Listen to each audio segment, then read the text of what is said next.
Most scholars would say the Moses tradition probably started being written down in the 700s, maybe the late 800s BCE. They are probably writing the Moses stories down sometime in the 700s BC. What would you say to that?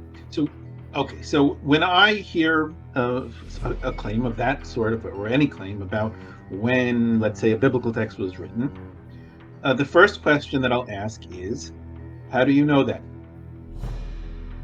And I expect an answer that's compelling. The answer can't be, well, most scholars think that, whatever. I will continue and I will ask, well, how do these scholars know that? Right. In good historical work, you need to show evidence for any claim that you make. Right? I'm simply trying to put on the table what it is that we know and what it is that we don't know. And I look backwards in time, start with the first century of the Common Era and go backwards to the first century before the Common Era, to the second century before the Common Era, to the third century before the Common Era. Prior to this time, the trail of evidence ends. We no longer find archaeological evidence or textual evidence which point to widespread observance of the Torah, or in fact, any kind of observance of the Torah in actuality. The fact that we don't have any references to any of the biblical texts, stories, laws, the fact that we have practices which go against, which contravene Torah law. For example, we find images of Athena. Now, these are copies of Greek coins. We find them being minted in Judea with the term, the name Yehud, Yud Hey Daled, the name of the Judean province. I find in my discussions with scholars, oftentimes people they don't get what I'm doing, right? To me, it seems so obvious, but it's not clear to them that this is a question that we can look into and investigate and think about, and what are ordinary people doing? To me, it's the simplest question of all. The earliest evidence that we have for the Torah being observed is from the middle of the second century before the Common Era.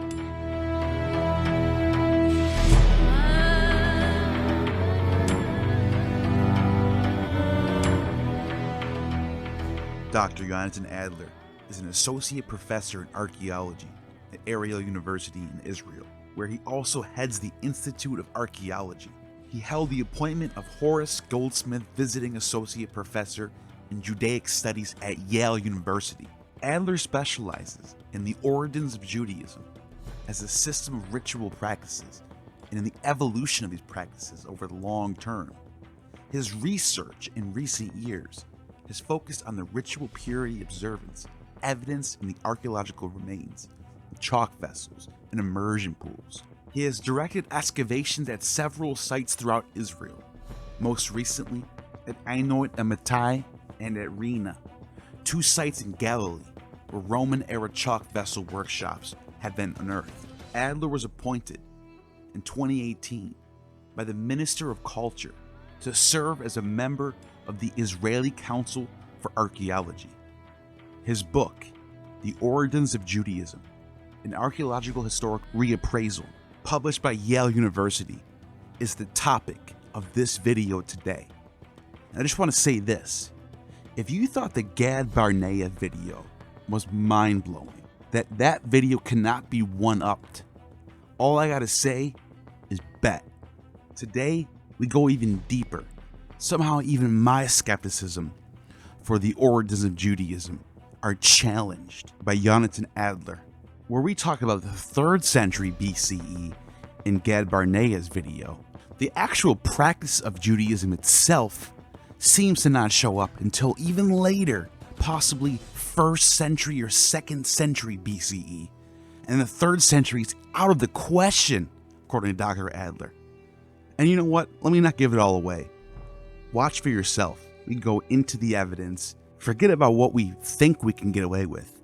What do we know for sure? What does the evidence tell us? You are about to attain true gnosis. And welcome back to the Gnostic Informant, and you are about to attain true gnosis.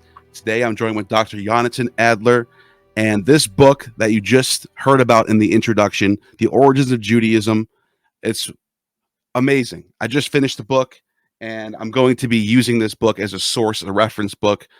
And like I said, it is just on the ground facts, not what can we possibly, speculate about this. If you want to know about the facts about the origins of Judaism, this is your book for that. The link is in the description. Definitely check that out. We're going to get right into it as I always do. And the question that I want to start off with is, first of all, what do we define? How do we even define Judaism? And even just the secondary thing, what's the difference, or is there a difference or not difference between what we would call Judaism before 70 when they call it rabbinic, or no? Or is it, what's going on with that? Great question. So in the book, I don't aspire to define what Judaism is. That's not my purpose.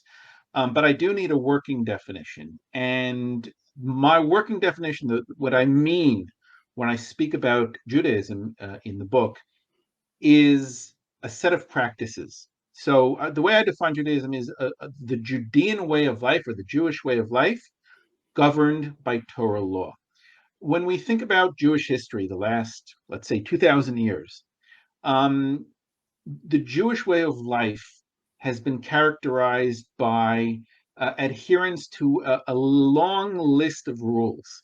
And these are rules which govern life from the minute a person wakes up in the morning until they go to sleep at night, from cradle to grave. It affects all aspects of a person's life, whether it's the holidays, the Sabbaths, what a person can eat, what a person is not allowed to eat, what a person can wear, what a person is not allowed to wear, with which what kinds of seeds a person can sow in the ground together with other seeds, all kinds of rules relating to marital life.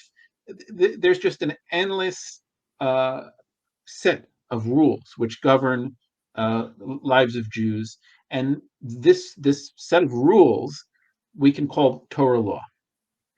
And the question that I ask in the book is, when does this begin? Right? So the question is not, when do we first encounter Jews? Right. The question is not, when does the Jewish people first appear? Because we can have people that call themselves Jews, or Jews are, that's a word that we find in English. The original languages spoke of Yehudim, Yehudaye, Udayoi, the various ancient languages. So these people that identified as Jews, as Judeans, we have going way, way back, way into the Iron Age. The question that I am asking is, when does this people begin to recognize something that we can call Torah law as authoritative, and begin to put this into practice? That's the question that I ask in the book. So for the purposes of the book, Judaism is the Judean way of life governed by Torah law. That's very simple and easy to deal with, I think, because it's the question is straightforward. There's no sectarians and no sects. It's just, we have a straightforward definition. I like it. Listen, you can hold on a second. So within this definition, of course, there's messiness. You can have all kinds of sects. You can have all kinds of groups that interpret Torah law differently. That's sure. Fine. All of this will be called Judaism, right? Yeah. Judean way of life governed by Torah law, however that Torah law is interpreted. When do you start to see Judaism under that definition take place? Okay, so that is the question that I deal with in the book. Right. And the way I go about answering it, so the question is clear. The way I go about answering this question is, what I do is I look at a period of time when we have clear evidence that this thing exists, that this thing I'm calling Judaism exists. And what I show throughout the book is that the first century of the Common Era is a period of time when, for sure, we have Judaism, right? For sure, the Jewish people know about something called the Torah. They regard it as authoritative, and they're putting it into practice. How do I know? How can I be so sure? Well, we have ample evidence, both archaeological and textual, which indicates that people are aware of this thing called the Torah, and they're putting it into practice. What kind of evidence is archaeological? Well, we have all kinds of archaeological remains, which can only really be understood as remains, physical material remains left over by Jews, which indicate Torah observance. To give some examples, we have over 1,000 ritual immersion pools, which we find at Jewish sites throughout Judea, Galilee, wherever there were Jews that were living. We find these immersion pools. We don't find them in non-Jewish sites. We only find them in Jewish sites.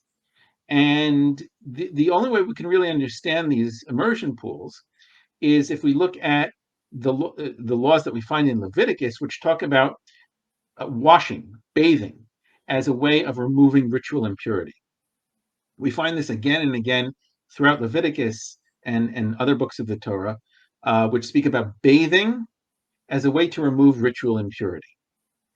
And this, in the texts that we have from around this period of time, we find that this bathing was being interpreted as immersion, full body immersion. So the Greek term for this is baptizo, which means I immerse, and the Hebrew term is tevilah, litbol, to immerse. And apparently, what happened was when the Torah talks about Torah talks about washing, bathing, the Hebrew term is rachatz, leochotz. This was being interpreted as full body immersion in water. And what do you know? At this time, we begin to find immersion pools, right? These stepped pools, they're plastered, they have steps which lead down to the bottom of the pool, and they're built in order to allow people to immerse themselves in the water. So again, we find these only at Jewish sites. So this is clearly an indication that Jews were immersing themselves. What else, if not for this ritual immersion, which we find in the texts? And this is something which is ubiquitous. We find it all throughout the country, which would suggest that we have widespread observance of these rules. Now, if this was by itself, if this was the only find, okay. But we find a whole list of finds like this, which point to widespread observance of the Torah. And I'm happy to get into more details if you'd like about this and other examples. But the point is, in the first century of the Common Era, we find lots of this evidence. We also find textual evidence. So, for example, we find non-Jewish writers who are living throughout the Mediterranean basin that are writing about how the Jews keep the Sabbath.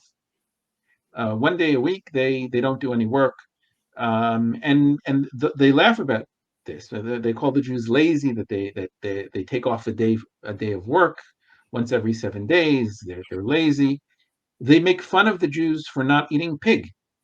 Right? So now, why are they telling these jokes about the Jews that they're not eating pig, they're not working on the Sabbath? Well, probably because this is actually what was happening.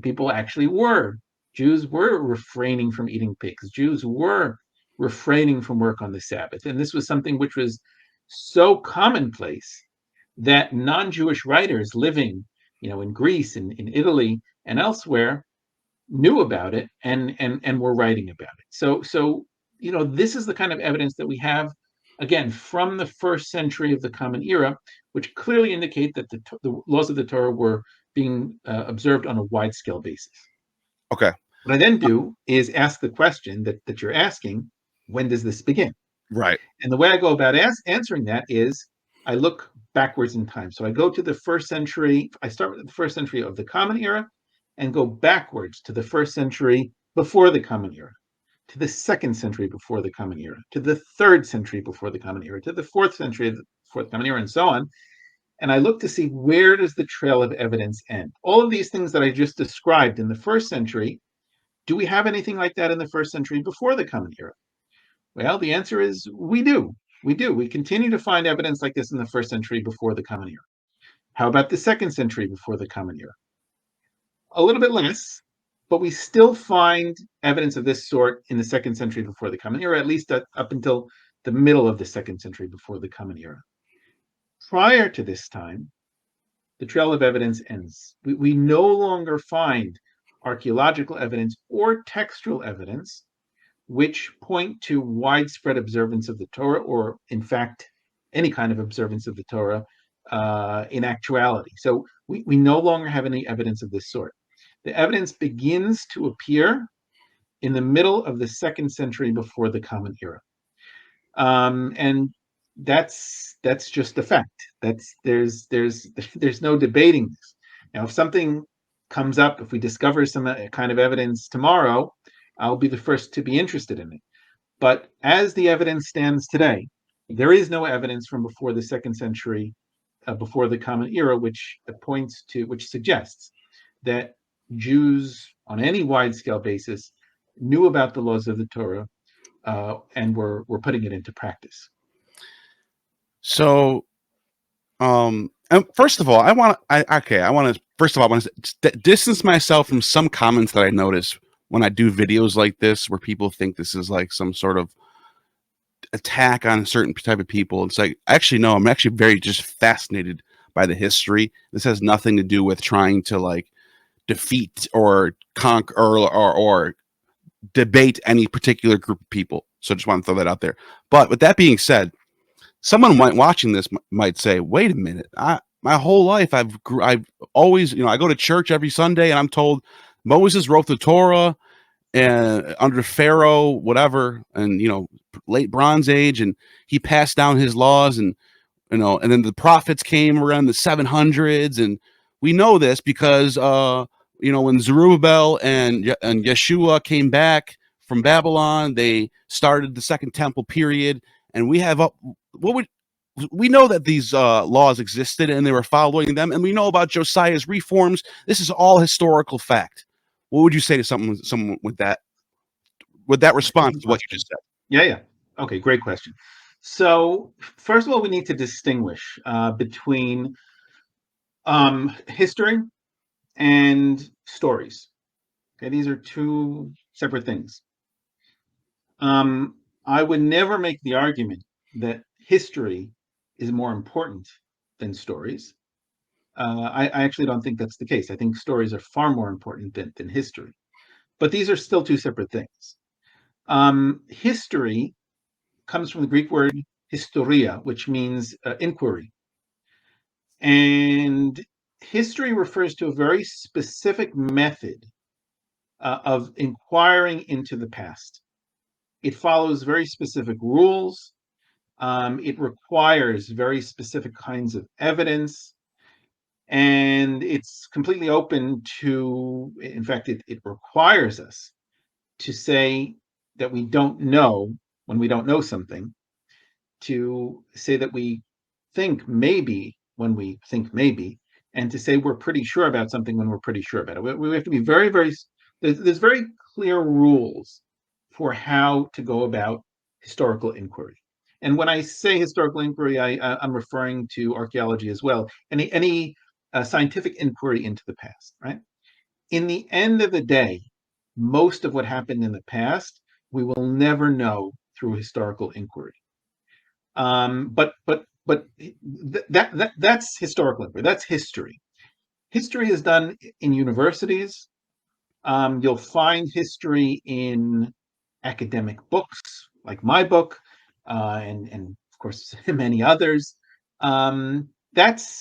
Let's put that to the side, okay? We can think about history living in the ivory tower. What the kind of past that you described, that somebody might ask, somebody who goes to church or synagogue, whatever, and has heard these stories throughout their life, that's something very different. These are the stories that build the character of a person, of a community, of a nation, a church, these are the things that build lives, right? Which is far more important to my mind than what goes on in the ivory tower. But it's very different. It's a very different category of talking about the past. I'll just give an example to maybe help our listeners understand. I think most of us probably have stories that are passed on in the family, stories about our parents, our grandparents, perhaps even great-grandparents. I have lots of stories that my grandfather told me from his time during World War II. He was an American GI over in Europe. And these are stories which he told me, I passed down to my children, and I'm guessing that these stories will be passed on for generations. If we were to have a video camera following my grandfather around with his army unit in Europe during World War II, would the footage show us exactly what I tell to my children, the stories that he told me, the stories that I saw? Who knows? But also, who cares? The story has a value because it's a story. It has a value because he told me, and I found it to have enough value that passing it on to my children. They find that it has enough value that they'll pass it on to their. That's the value of the story. Exactly what actually happened is a different question and far less important. So just to get an idea of what we're talking about, there's a distinction between history and stories. And again, I want to make it very clear, I'm not in any way disparaging stories as being not history. To the contrary, I think stories are far, far more important and valuable than history, but they're two separate things. How do I know?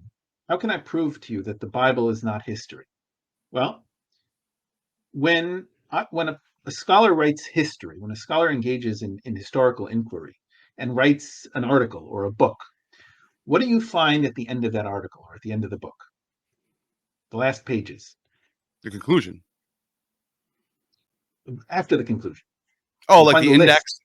The index, yeah. You'll find the list. You'll find a list of called a bibliography, right? A list of references.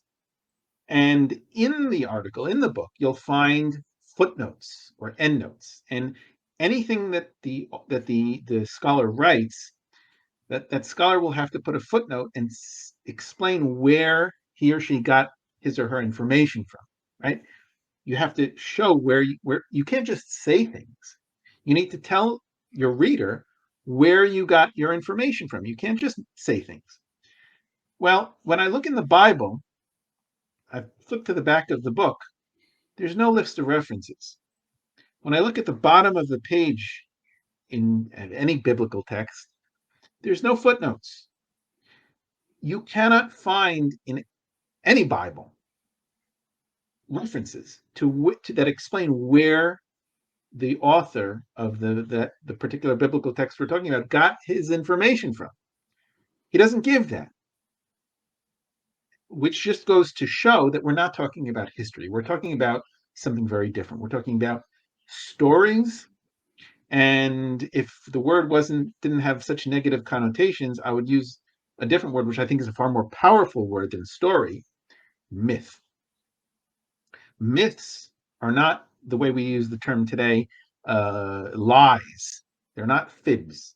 Myths are stories that are foundational to a culture. And that's what we're talking about when we're talking about the biblical stories. Now, what would you say to somebody who, because this happens a lot in scholarship. I'm not even talking about people who are going to church every week. I'm talking about actual critical, good academics who are PhDs, professionals, and who I admire. But they also, it seems to be, I hear this all the time, it seems to be the kind of the norm to say, well, they are probably writing the Moses stories down sometime in the 700s BC. What would you say to that? So Okay, so when I hear a claim of that sort of, or any claim about when, let's say, a biblical text was written, the first question that I'll ask is, how do you know that? And I expect an answer that's compelling. The answer can't be, well, most scholars think that, whatever. I will continue and I will ask, well, how do these scholars know that? Right? Right. In good historical work, you need to show evidence for any claim that you make. Right?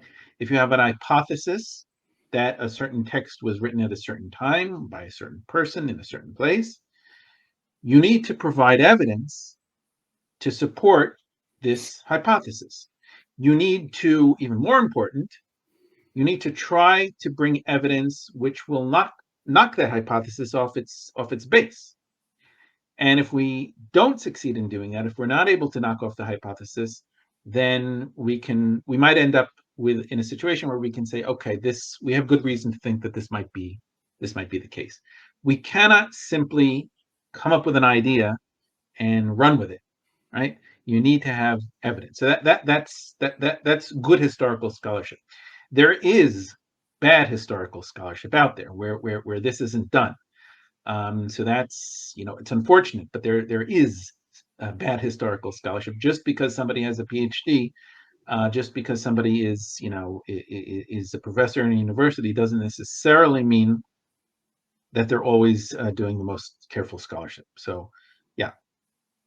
Yeah, that was well said. I agree. Because that seems to be something that just gets accepted as just, well, that's what everyone else is saying.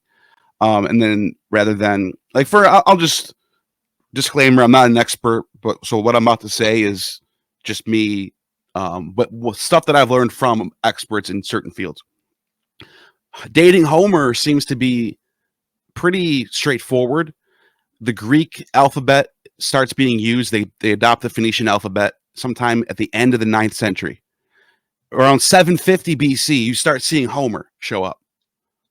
So Homer probably was sung like a song at some point, passed down and then written down at some point in the 8th century BC.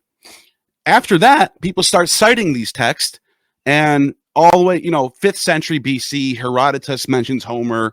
The pre-Socratics are all mentioning Homer. You have a web of citations of people talking about Homer. So there's no doubt that Homer is, I'm not even talking about Homer existing as a historical person. I'm talking about the stories of Homer are floating around in Greece. There's no doubt about that. We have a huge web. It would be impossible to fake that, right? Yeah. In the East, in the Vedic tradition, you see something very similar. You start to see there's the Vedas, and that's another rolling text.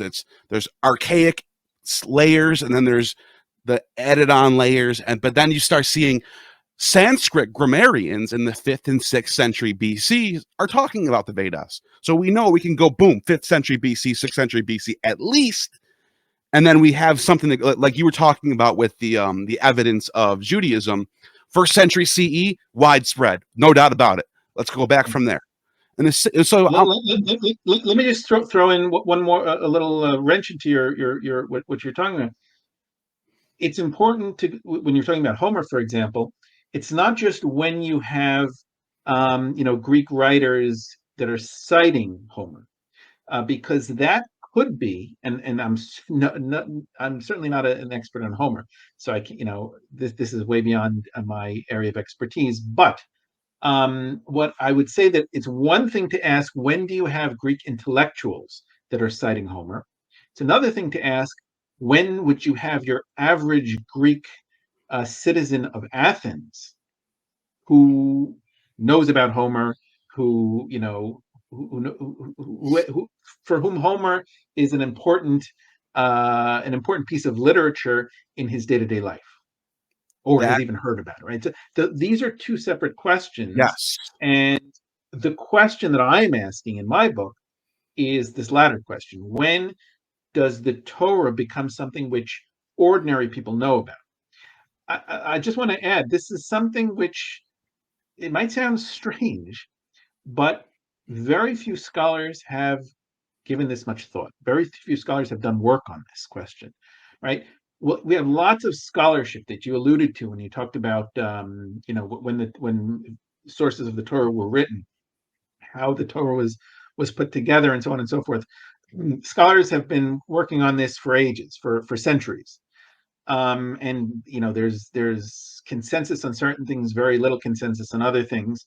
But these are the kinds of questions that are being asked, and this is all on a very specific plane of existence that we're talking about, the plane of intellectuals, people who know how to read and write. What do they know about? What do they think is important? I am asking a very different question here. I am asking, how about the farmers? How about the homemakers? How about the craftsmen? The average Joe that you, or to make a Monty Python reference, the average Brian Cohen that you would meet on the street. When do they know about these things? When do they know that you're not supposed to eat pork? When do they know that you have to keep certain rules, that you have to put on tefillin, that you can't wear certain kinds of clothing? When does that begin? That's a very different question than the question of when do intellectuals know about these texts? That is such a good point, because, and I think this is something that is evident with some of these prophet texts or prophecies that we get, because they seem to be written for a more elite audience of priestly class somewhere in Jerusalem. And the reason why I'm guessing that is because people don't start talking about the Isaiah in any others on any sources until much later in the Hellenistic period. But I totally don't have any reason to doubt that there was a guy maybe named Isaiah at some point in the 7th century BC doing oracles or whatever. I just don't have a reason to doubt it yet. I'm not saying I have evidence for it. I just don't know why I would just fine. Yeah, if I don't have a reason to doubt it. But I sort of wanted to get into, I just want to ask you about, like, what does Elephantine tell us about the tradition of the Torah or the tradition of these texts? What does Elephantine say? All right, so that's a very good question. So a little bit of background. Elephantine is an island in the Nile River, in the southern stretches of Egypt. So Aswan of today, right near the southern border of modern day Egypt and ancient Egypt, for that matter. And what we have there is a colony of Jews, of Judeans that are living there.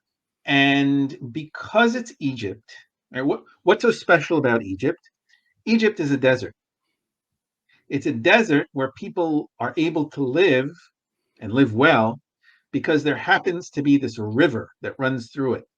The river is fed from rains down in Africa, which flow through the Nile River into the Mediterranean Sea. But it brings with it all of this fresh water, which is able to irrigate this narrow strip of land, which goes up through Egypt and provides the opportunity to grow food there. But it's dry. It's extraordinarily dry, very little rain. And why is this important? Because it allows artifacts which normally would have disintegrated to be preserved. So any artifacts that are made from organic material, something which was once alive and is now dead, is not going to survive for very long. What is organic material? So clothing, wood, food, right? Human bodies, animal bodies, leather, right? Anything, paper, anything made from something that was once alive is going to disintegrate, right? And most of the writing materials that we have, whether it's paper or in antiquity, it was papyrus or parchment, skins. These are the things that people wrote on usually. These things just don't survive anywhere in the world except in a desert or in some unusual circumstances, let's say underwater or in Arctic conditions. But generally, in a normal atmosphere, they won't survive. Because Egypt is a desert, materials there have survived. So on Elephantine, we have a large archive of documents that were written on papyri, which is a sort of ancient paper, and these have survived because, again, they're in the desert. So why, again? So if we want to have, let's say, documents from Judean communities elsewhere in Judea, for example, they simply haven't survived. There's no doubt that there were documents, archives, libraries of documents in Jerusalem, which simply haven't survived. Nothing has survived. But in Elephantine, they did survive. Now, this is incredible because this allows us a glimpse into a Jewish community living in mostly the 5th century before the Common Era, and it provides a glimpse onto ordinary people, right? The people that are writing these documents, the people for whom the documents are being written for, are not necessarily clearly whoever wrote the documents are literate; they know how to read and write. But these aren't intellectuals; these aren't literati that are writing literature. So we have here a glimpse, a small window onto the lives of ordinary people. And what we find there is something which looks very different than Judaism. Right? We don't find there any references at all to any biblical texts. So these are people that are calling themselves Judeans, right? They're calling themselves Jews. They are writing letters to the high priest in Jerusalem. They worship the Judean god. They call the god Yahu, right? Yud He Vav. They're naming their children with this name, right? But they seem to not know anything about the Torah. They seem to not know anything about any of the biblical texts. And in fact, they're doing things which go against the laws of the Torah. So just as an example, they have a temple to the Judean god in Elephantine. Now, as you know, right, you mentioned Josiah and Deuteronomy. You're supposed to have only one place where the Judean god is to be worshipped, and that was understood as Jerusalem. Here they have a temple in southern Egypt. Yeah. Right? What's going on there? Can I jump in? Okay. I have to cut you off. Yeah. I have more to say than that. Let's go back to that. But I want to, in case anyone doesn't understand why this is so important. It's accepted among a lot of scholars that the Josiah reforms are historical and they actually happened. Maybe they did, maybe they didn't. But what you just said is something kind of profound, because if the Josiah reforms happened, then they were supposed to have happened before Judeans went down to Elephantine when they're being sacked by the Assyrians, right? So I don't know. Like you, I also don't know if there were any Josiah reforms. What I do know is that there are authors of biblical texts that tell us the story about Josiah, right? So this will maybe we'll stop talking about Elephantine for a second, since you brought this up, Okay. and this ties into what I was talking about before, the difference between history and stories. Biblical texts clearly are important for the stories that we tell, in synagogues and churches and around the table, in Sunday school. These are things which the biblical texts are critical for the stories that we tell. The question that we can ask is, are these texts useful for the historian, right? Are biblical texts useful for the historian, for somebody who wants to do history, this academic inquiry into the past?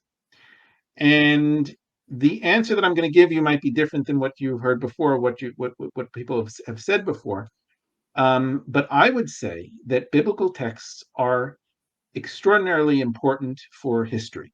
These are historical texts. Absolutely. But when I say that, I don't mean that we can read the stories that are written in these texts and and say, oh, well, that's what happened. What I mean to say is that these are texts that were written in the past, in the ancient past, by ancient people. And as such, these are extraordinarily important for understanding something about the past. What about the past is the question. And the answer is they're important for understanding what, if we take a single biblical text as an example, let's take you gave the example of the Josiah story. Let's take the Josiah story that we find in Second Kings, and we have trouble already, okay? Because we have a story which is recorded in a text which went through editing over time. So it's not as if we have a single author of this story, right? We have the author of the story, and then editing the over time. And this is the case in general with biblical texts. So to be able to filter out the original story, the original core of the story, is not necessarily a simple thing. But let's imagine that we have a core of the story written by a single author. This text now is important, critically important evidence for understanding what an ancient author wanted to write about at the time. Okay?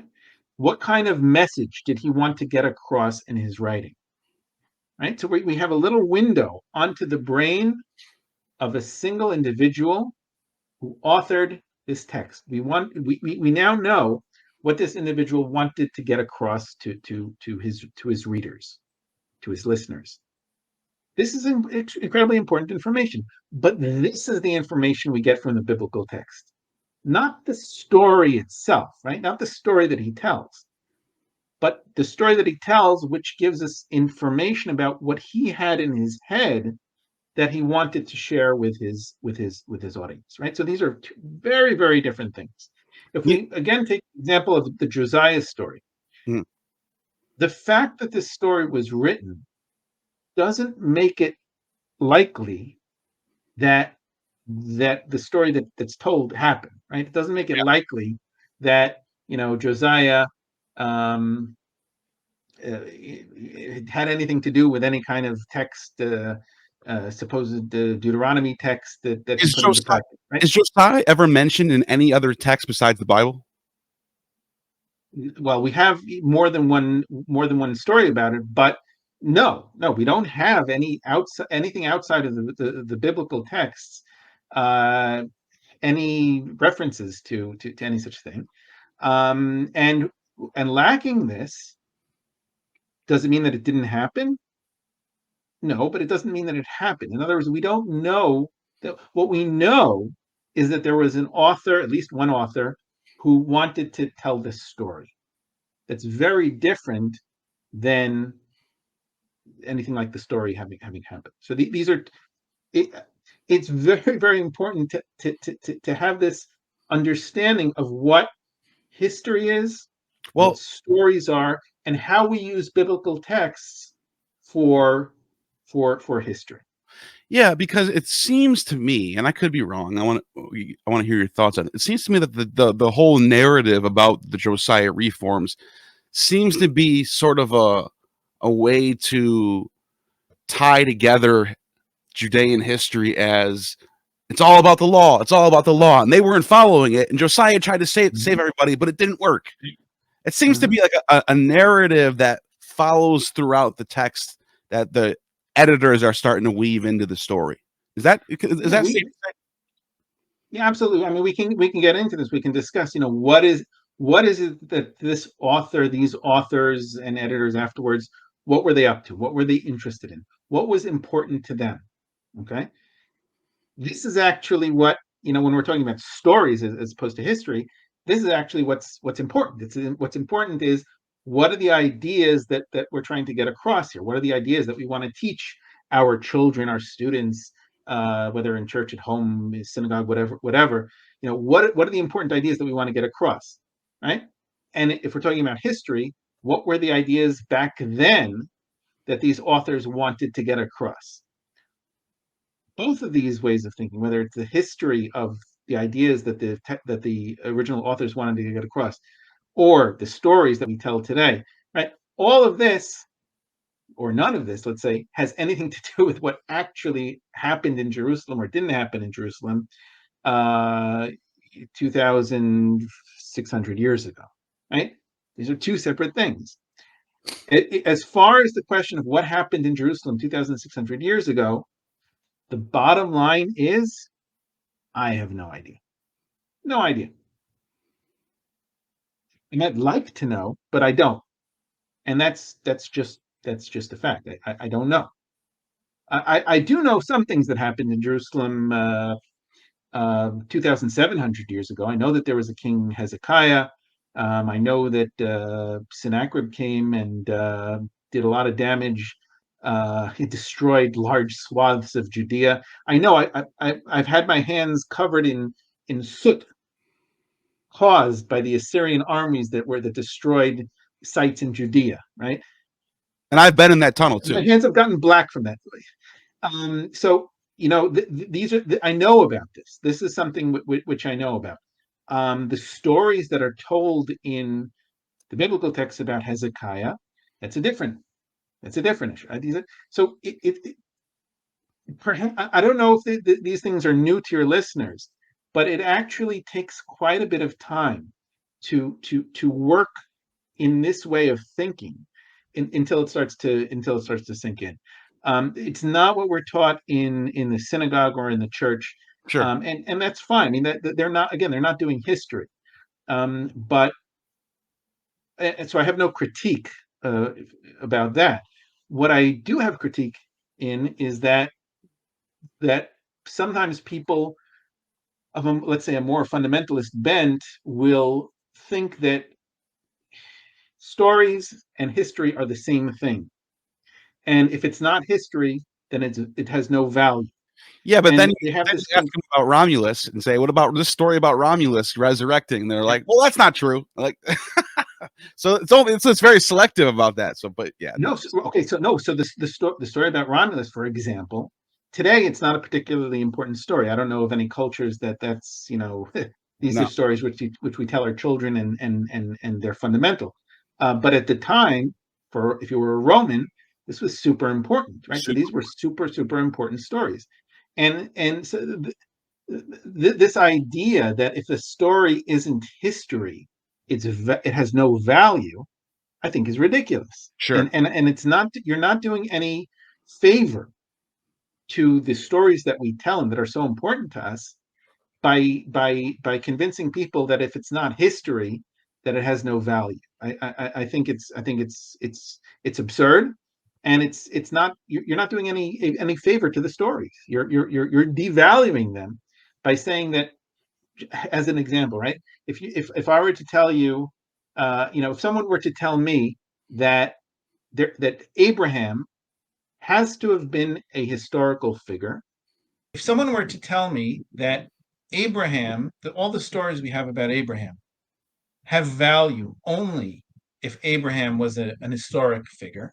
and if he wasn't an historic figure, then it's all lies and it's valueless, I would say you've taken away all the value of the stories about Abraham, right?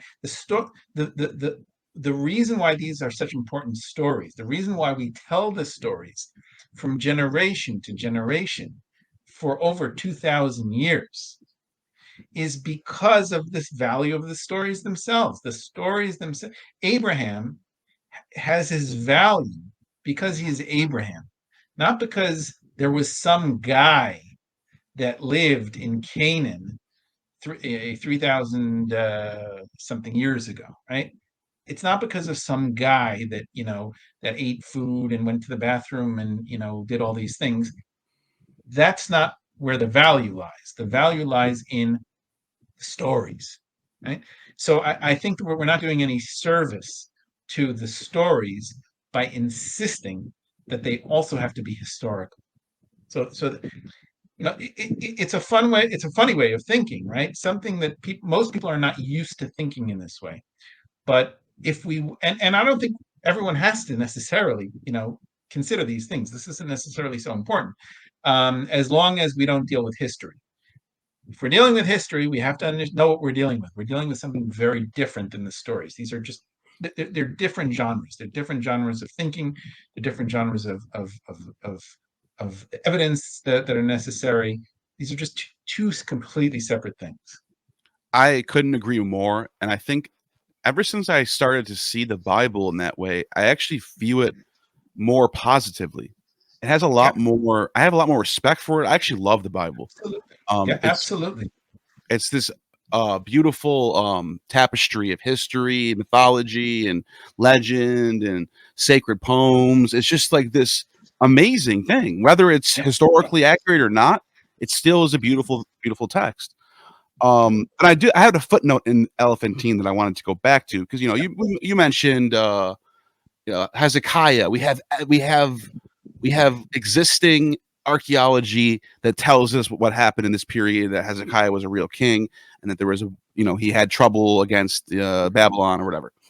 And as you mentioned, an elephant, and so later on, the Assyrians come and sweep all the way through the west, and they conquer the north, and they go all the way down to Jerusalem, basically, and surround Jerusalem, and everyone's fleeing to the south, trying to get out of there, going to Elephantine. And we have all this evidence. We have, from what I heard from Gad Barnea, thousands of various ostraca, fragments, papyri, inscriptions, adding up to the thousands of data that we can go off of. And so I want to start off with a blunt question, and then you can take it wherever you want to take it with what you want, however you want to take this. But I have my blunt question that I wanted to ask Gad, but I never asked him. Is that the fact that we don't have a mention of Moses, Noah, or Abraham anywhere in on these thousands of texts? Do you think it's, I want to phrase this right. Do you think it's a legit hypothesis to say that the Torah didn't even exist yet before Elephantine? Okay, so again, we need to be careful when we talk about exist. What do we mean by exist? Do we mean that did it exist anywhere? Was there any scroll that had texts that look anything like the Torah that we have today? That's one question. The other question is, did people know about this? Did ordinary people that you would meet in the street, if you were to stop someone in the street and say, hey, you know that story about Moses, Mount Sinai, 10 Commandments? Does any of that ring a bell to you?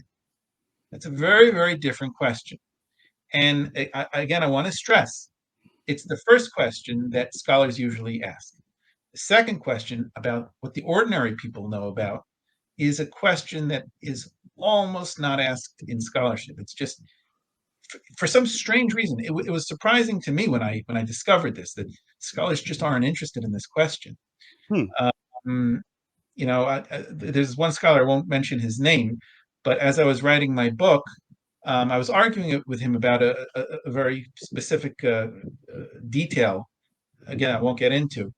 And I was going back and forth, and I couldn't understand where the disconnect was, why I wasn't able to get through to him the point that I was making. And at one point in our conversation, I said, but how do you know that the farmer, the craftsman, the ordinary person that you meet in the street knew anything about this? And his answer was, who cares about the farmer? And it was at that moment that I realized he actually didn't care about the farmer. And most scholars don't.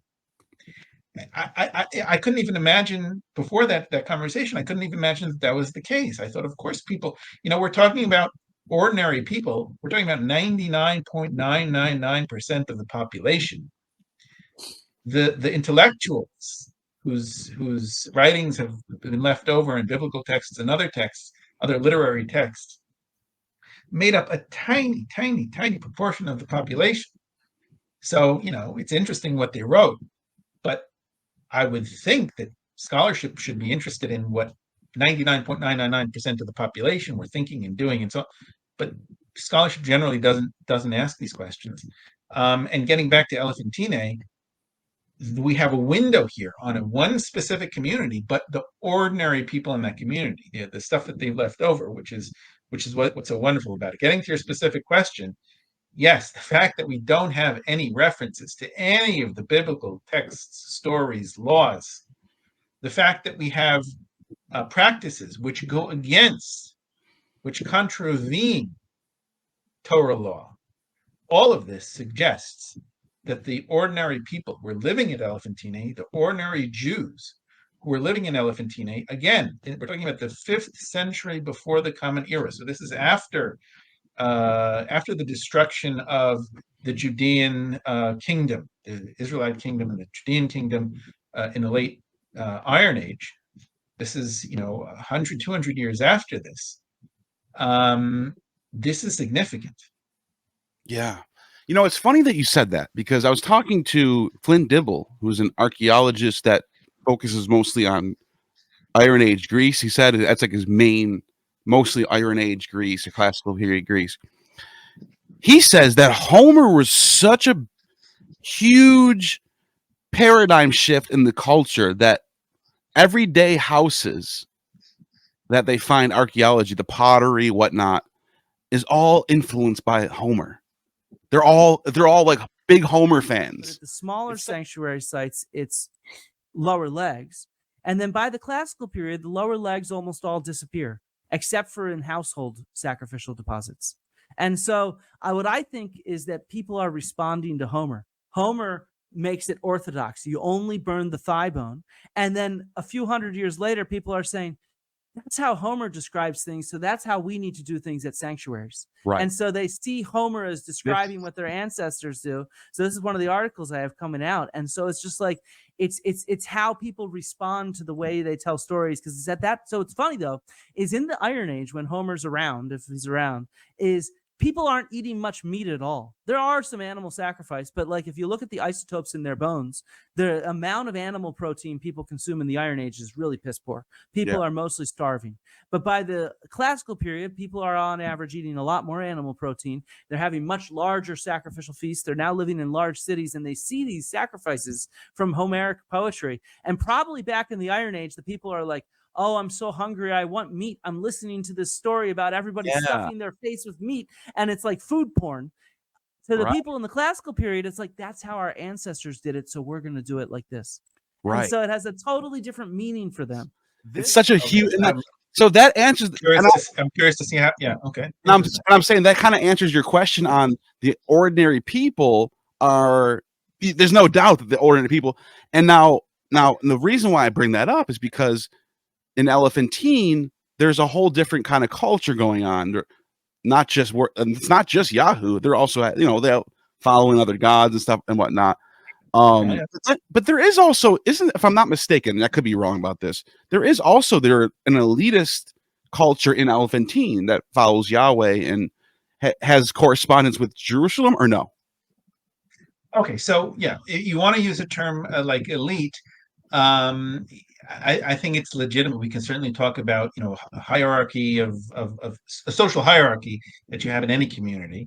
So the people that are writing to the high priest in Jerusalem from Elephantine, clearly these aren't, they're not the lowest rungs of society. These are going to be the leadership of the community.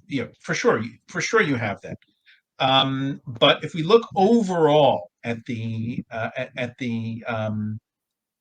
corpus of writings that we have from Elephantine, we really have a great window onto the community as a whole. So you have everything, right? As opposed to the biblical texts, which are written only by intellectuals that are writing high literature. The material that we find in Elephantine is material that reflects ordinary people, right? We also have ostraca that are, written by, just ordinary people that are writing notes to each other.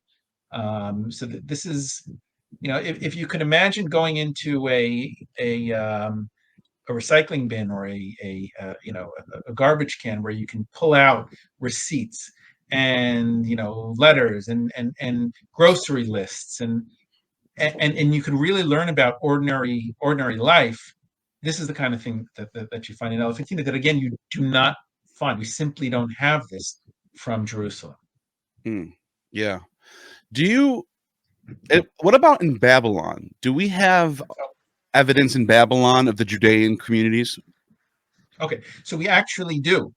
We actually have evidence in Babylon.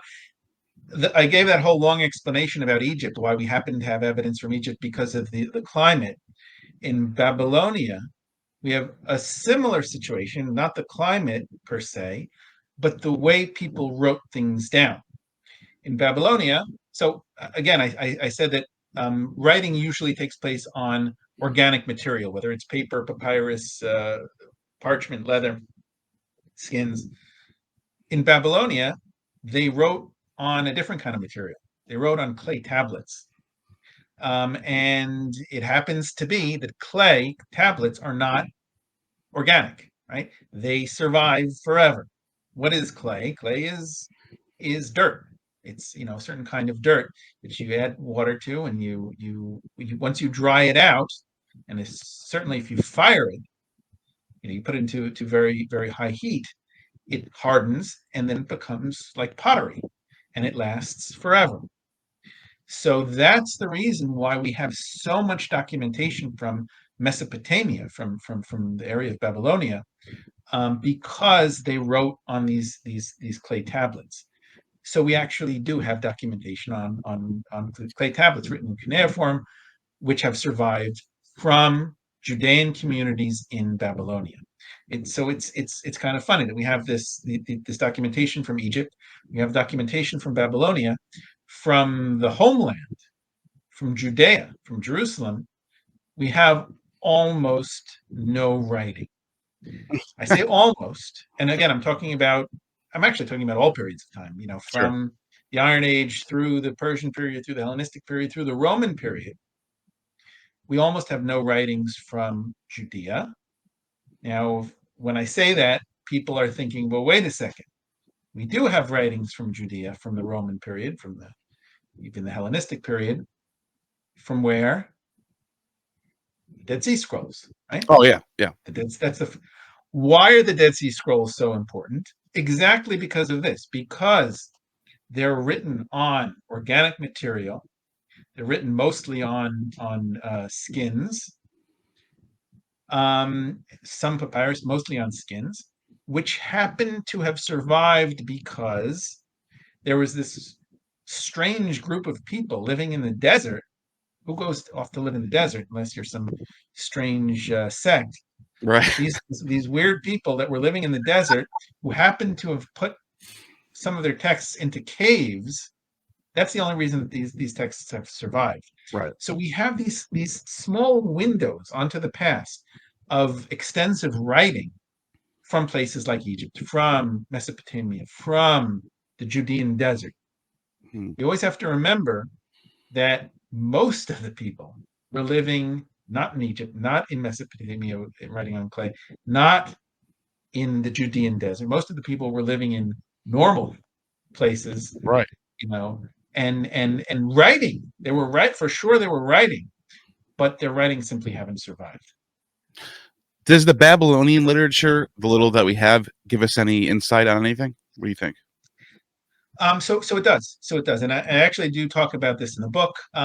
So as an example, let's look at names that Judeans were giving their children.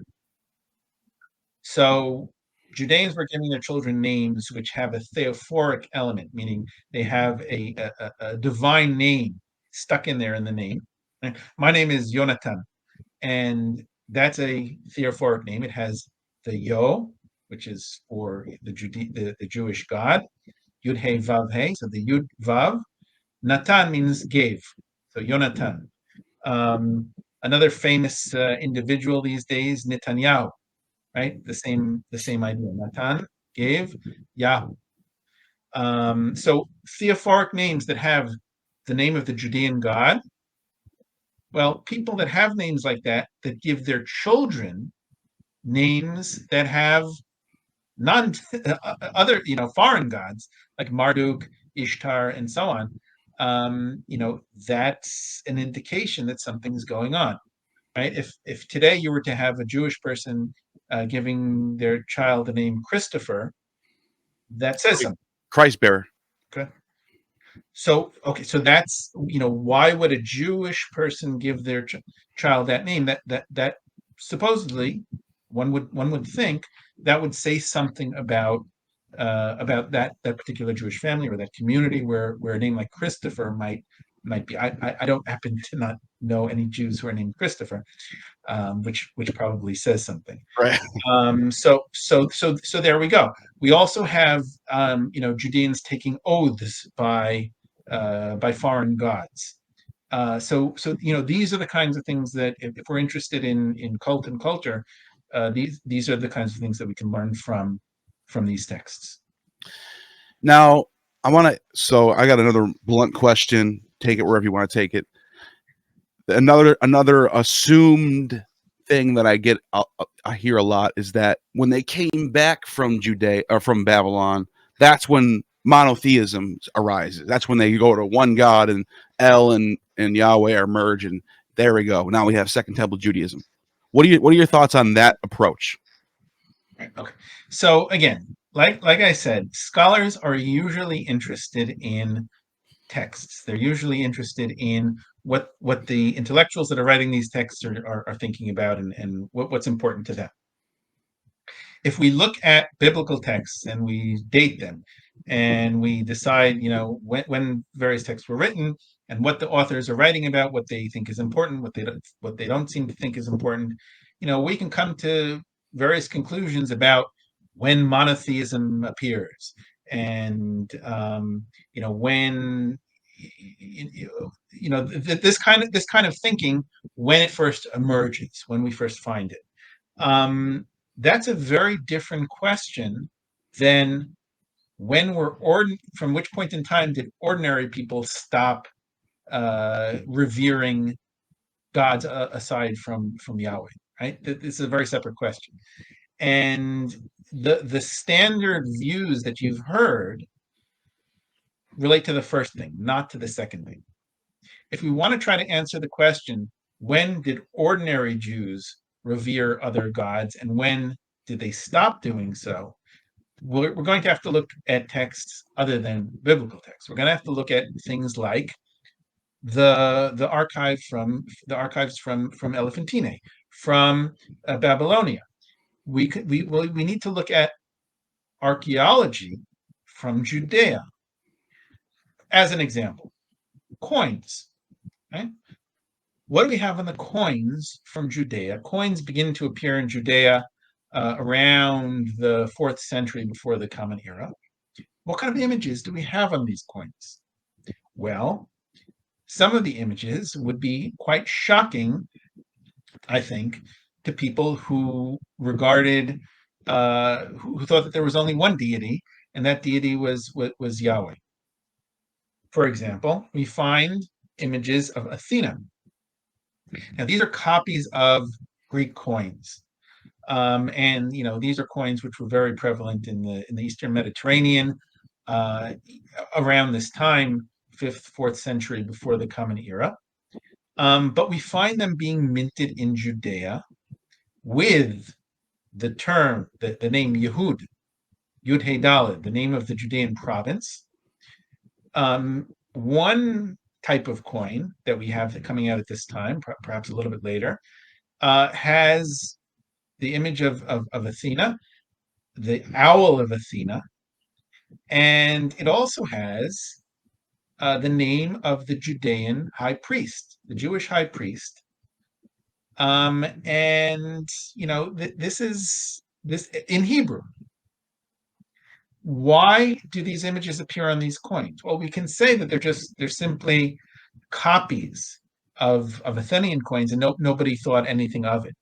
But it would be hard for me to imagine today official coins of the state of Israel having a crucifix on it. I can't imagine that happening. You have coins, European coins that have crosses on them. It's the symbol of the country. For the state of Israel, the Jewish state, to have a crucifix with Jesus on it would be very shocking. And to say, well, nobody thinks very much of it, it's kind of hard to argue. So I think we need to take these finds into consideration when we're thinking about what ordinary people are doing and thinking. Right? This is the kind of evidence that we need to be looking at. We can argue about how we should interpret this evidence, but this is the kind of evidence we need to be looking at when we're thinking about what ordinary people are doing and thinking. Yeah, and that's another thing. Even if we define monotheism as having one God above all, and there's other deities, what do you still like that? Because I'm trying to think. Maybe I asked the wrong question. More of they left with Yahwism, come back with Judaism. What would you say about that? Okay, so again, if we're going to be using my definition of yeah, I'm going to be using my definition of Judaism, which is what ordinary people are doing, the Judean way of life, governed according to Torah law, then that's what I do in this book. We need to look, where do we have evidence for this beginning to emerge? And the bottom line is there is no evidence for this happening before the middle of the second century before the Common Era. And on the converse, we have in the Persian period evidence, both in Elephantine and in Mesopotamia. And I think also there's evidence from the coins from Judea, which suggests that there were gods other than Yahweh that were being at least acknowledged well into the 4th century before the Common Era, probably after the conquests of Alexander the Great. This is something which I don't see any signs of abating. Certainly no positive evidence for signs of this abating until the 2nd century before the Common Era. Now, that it's important here to stress the fact that we don't have evidence doesn't mean that we know what's going on, right? There are periods of time where we simply don't have much evidence for anything. Right. The 3rd century before the Common Era happens to be a period of time that we simply, we have coins in the beginning of this period. Then Judeans happen to stop minting coins for whatever reason, somewhere in the beginning of the 3rd century before the Common Era. We don't have a lot of finds for other reasons. We don't have a lot of archaeological finds from this period of time from Judea. So it's something of a black hole in terms of our knowledge of what's going on with Judeans at this time. We have continuing into the 3rd century and onwards in Egypt, papyri, which were written by Judeans, written for Judeans, about Judeans, ordinary Judeans, which are reflected in these documents.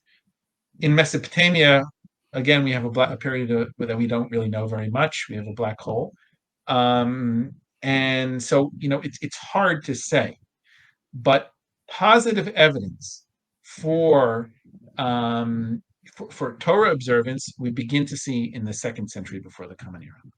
Now, you mentioned Athena being on coins. You also have a page in your book where you just quickly kind of cite. There's a text from Plutarch in the 1st century or maybe early 2nd century where he talks about similarities between these two autumn festivals. One of them Sukkot and the other one Thesmophoria, which means lawbringer in Greek. And then he's basically saying they both carry branches and palm branches into the temples, and he's just pointing out similarities. I'm not just focusing on that one text, but like, what do you see? Do you see Judeans as the bigger picture of the Mediterranean? How much influence of that do you see? Okay, so you're talking already about in the 1st century of the Common Era, when we have, as I said in the beginning, ample evidence that the Torah is well known and being observed by Judeans. Once we reach this period of time, certainly Judeans are living in the Mediterranean. They're living amongst other cultures. But the Torah is really, I see it as the guiding light of what Judeans are looking towards in order to figure out how to move about in the world. So when Judeans are celebrating a holiday in the autumn called Sukkot, and they're building for themselves booths, and they're taking for themselves four species: the palm and the myrtle and the willow and the citron. I know that they're doing this, and this is something which is we find in Leviticus. It says this is what you should do. People are doing it. I know that they're doing it because, for example, we have authors that are telling us that they're doing it. Plutarch is as one example, and we have coins. Again, coins are great. Yeah. We have coins from the first revolt, the Great Revolt against the Romans, which broke out in 66 CE, which show these four species of Sukkot on the coins.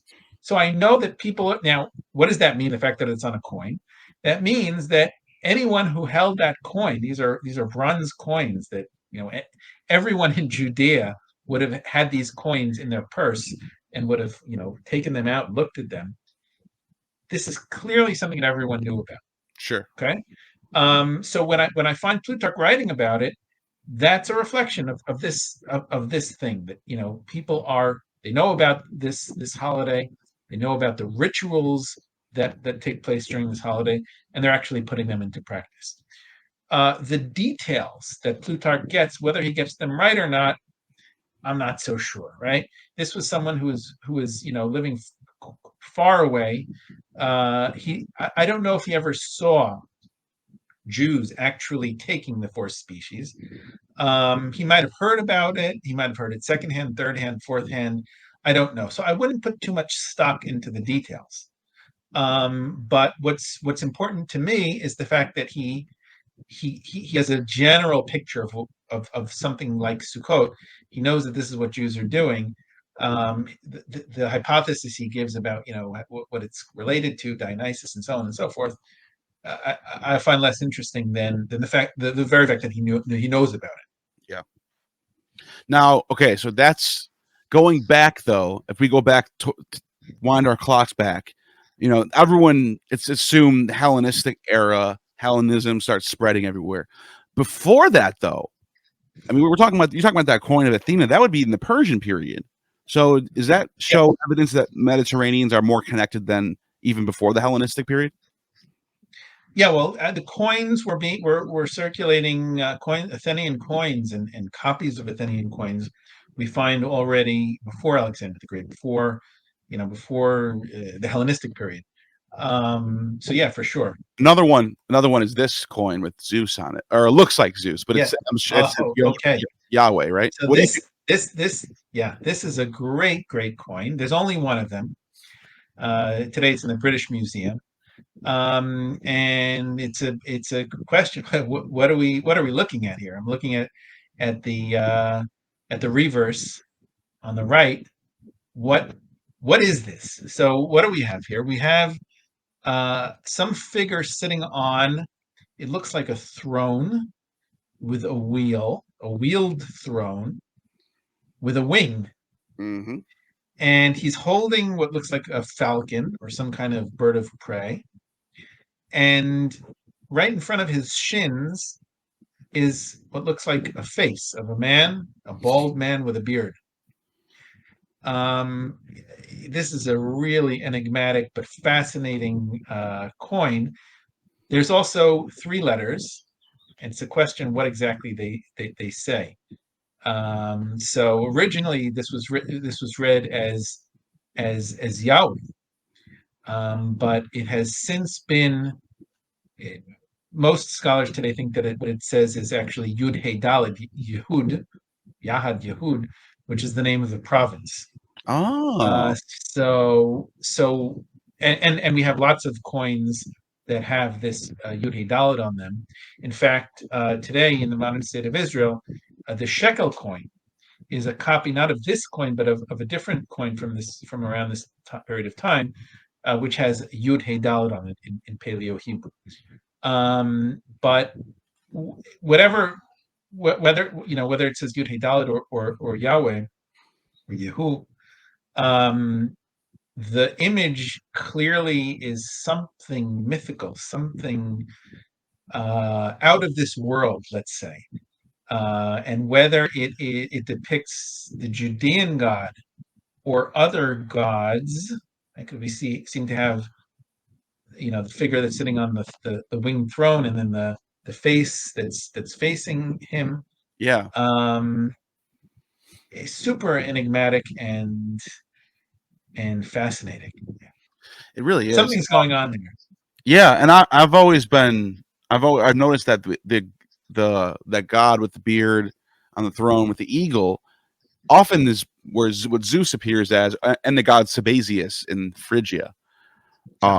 So now, what I'd like to point out here is that once, so I've mentioned a bunch of times the middle of the 2nd century before the Common Era.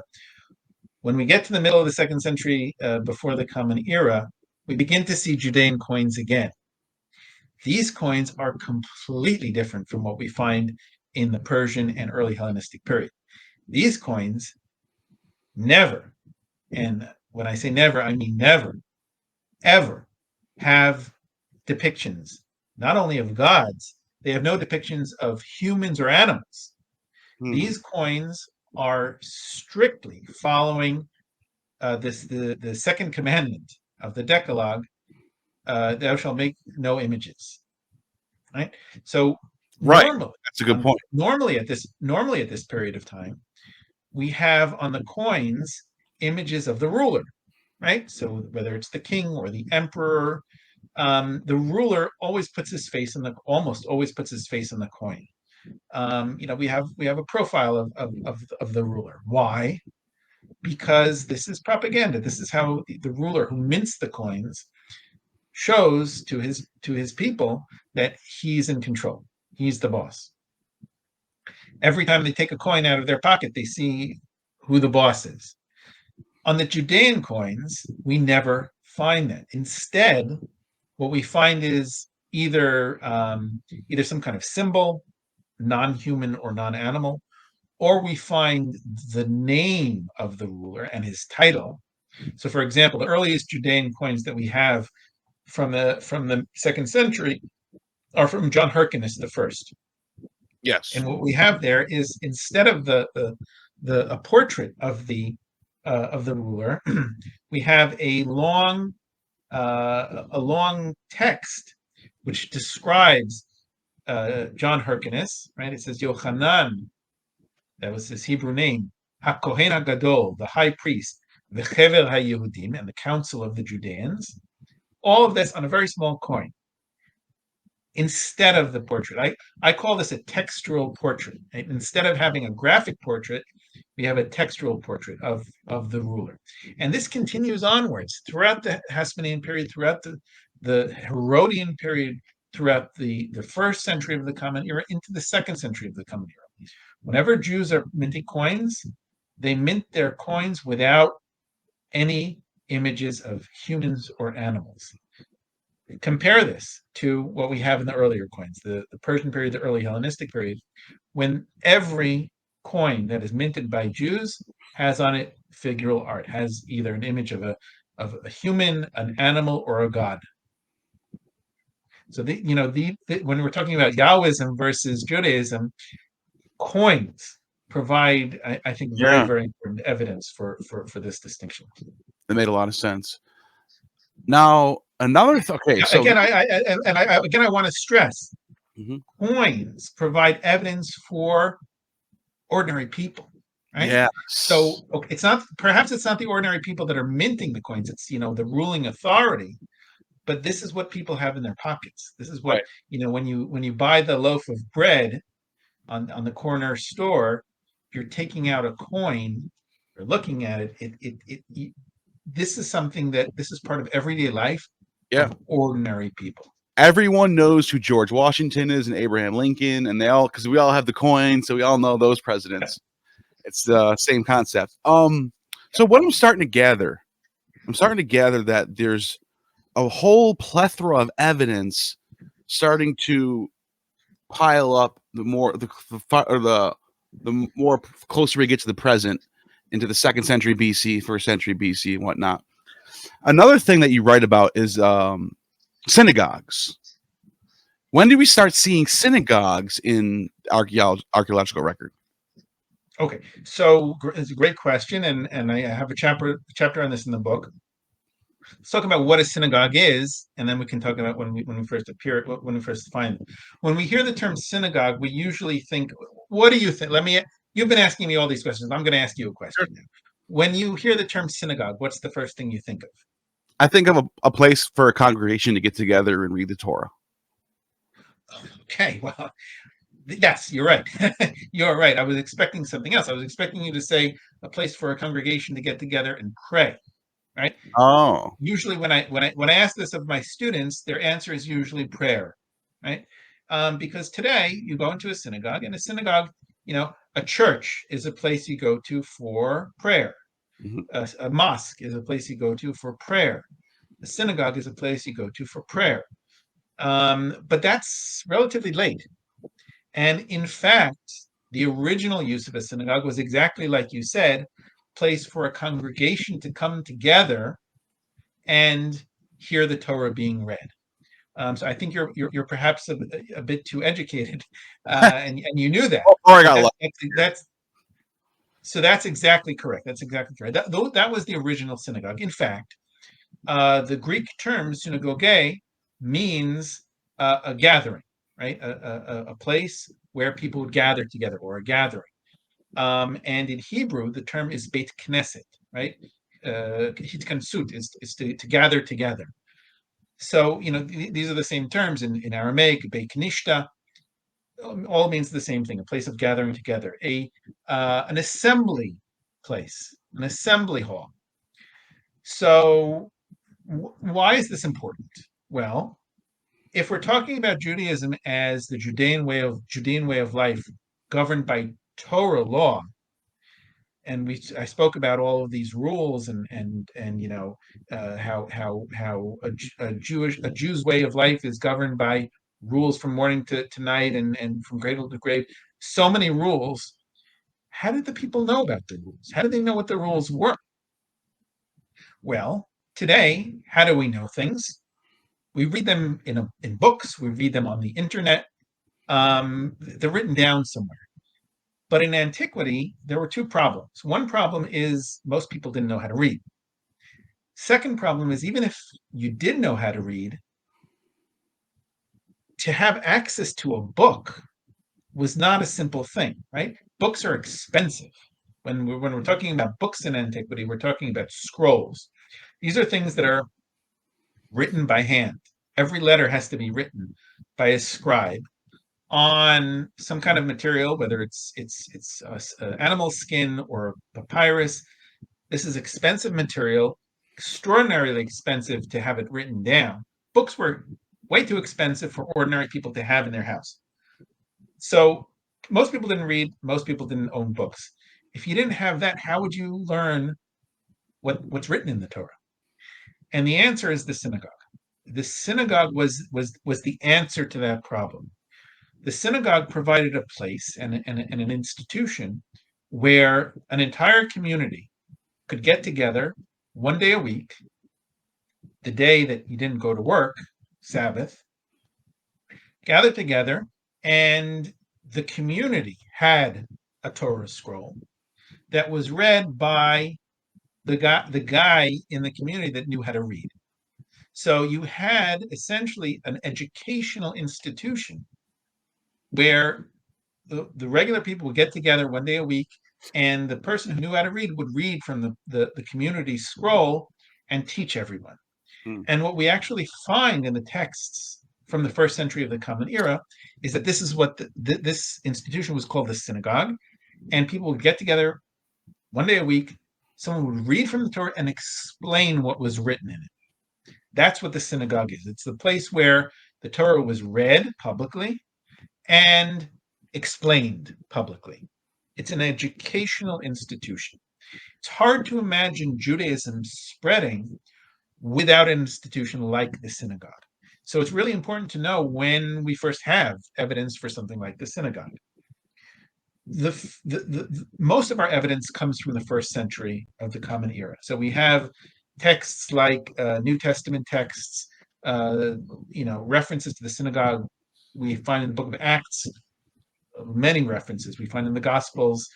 Philo of Alexandria writes about the synagogue. Josephus writes about the synagogue. We have epigraphic evidence. We have inscriptions in stone from synagogues, referring to synagogues. Just a plethora of evidence about the synagogue from the first century of the Common Era. Prior to this time, we have very little evidence. We have archaeological buildings, so buildings that we can identify as synagogues. Most of them date to the first century, from around this period of time. Most of them date to the first century of the Common Era. We have one synagogue that has been dated to the Hasmonean period at a place called Umdan in modern-day Modi'in in Israel, which perhaps can indicate that we have synagogues as early as the Hasmonean period. But the bulk of our evidence is really from the first century of the Common Era. I'm trying to think how that would work logistically. Is if there's only, I mean, not everybody can get to the temple in Jerusalem in the whole countryside. Like that's it's only people in Jerusalem are going to this temple to set, to whatever's going on there. So outside of that, synagogues is sort of what has to happen. But if we're not finding synagogues outside before the first century BC, then what was religion or cultic practice like in the areas outside of Jerusalem? Okay, good question. So first of all, the temple is something very different than the synagogue, right? The synagogue is an educational institution. That would be, let's say, a university or a school, a community center for learning. The temple is a place you bring sacrifices.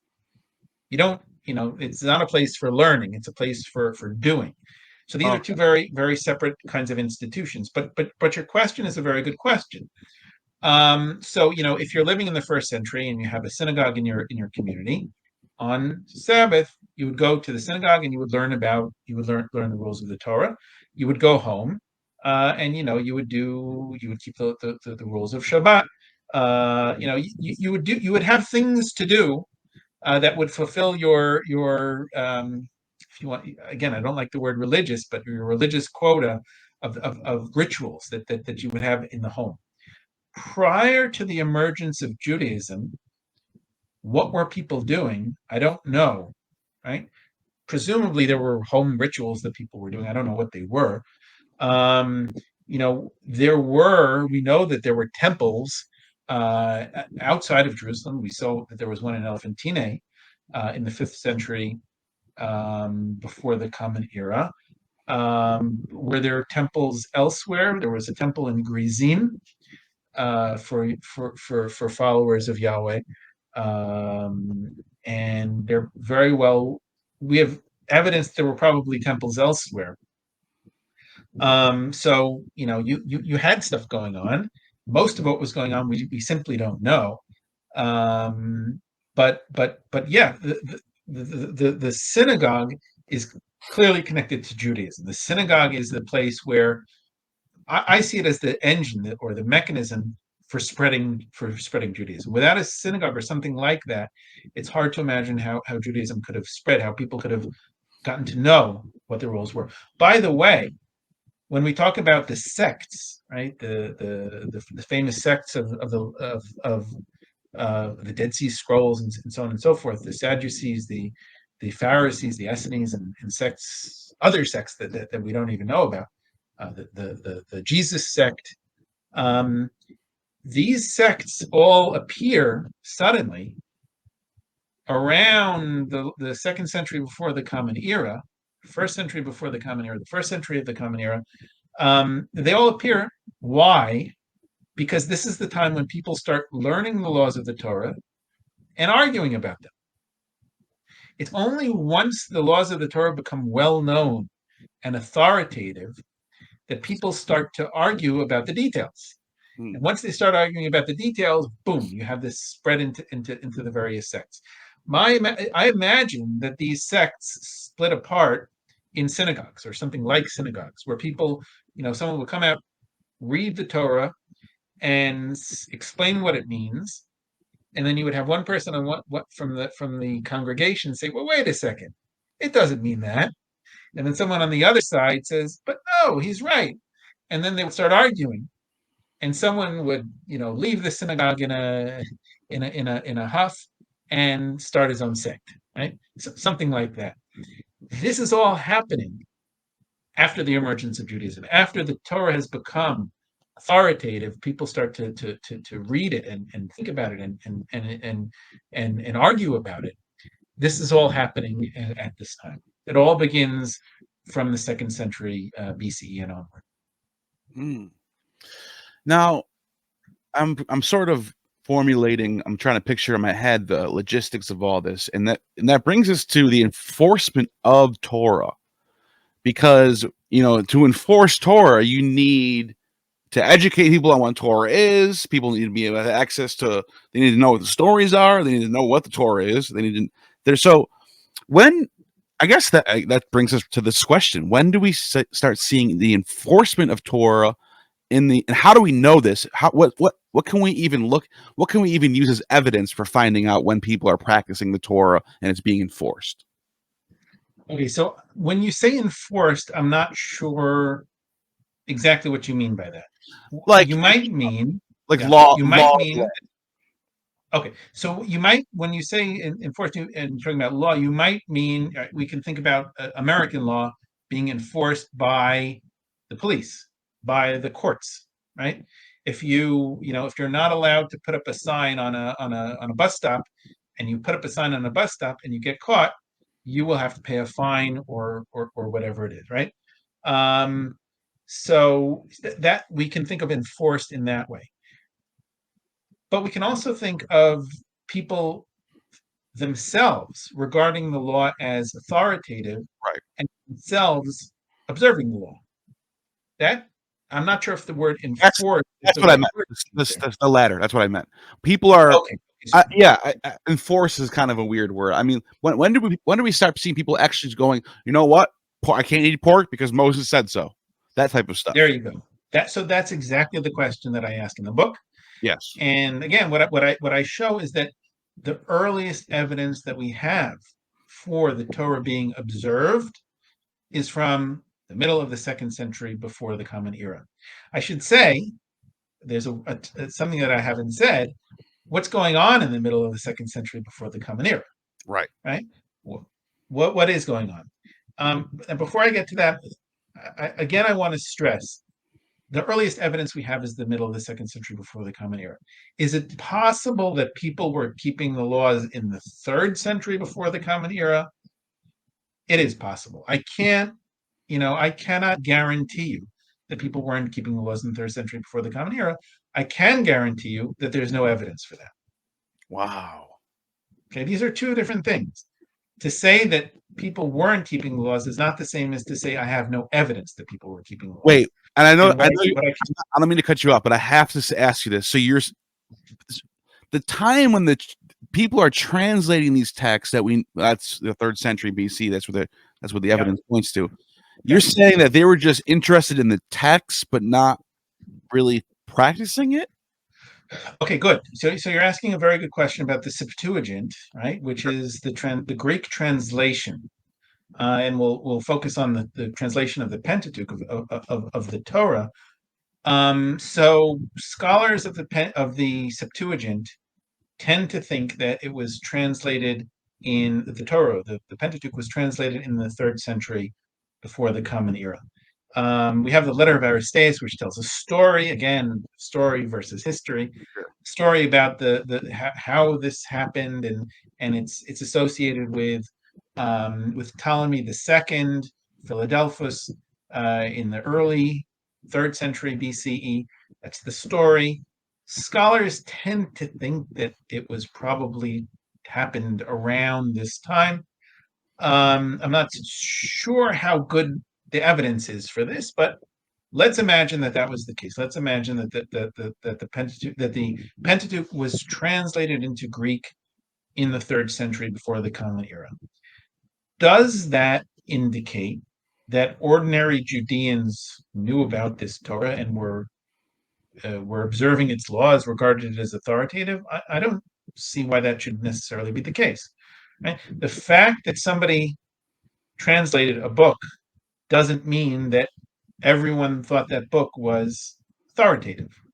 And real quick on that, one of the fragments that we have, because we lost Hecataeus of Abdera, but we have a fragment, and it's one of the fragments that fascinates me, because he says, this is from Corey's Ancient Fragments. I'll pull it up for you. I think it's from Josephus, though. Like I said, Josephus is citing a letter from Demetrius Philarion, who lived in the library towards the end of the 3rd century BC. Yeah. Maybe, and it says, this is Hecataeus of Abdera.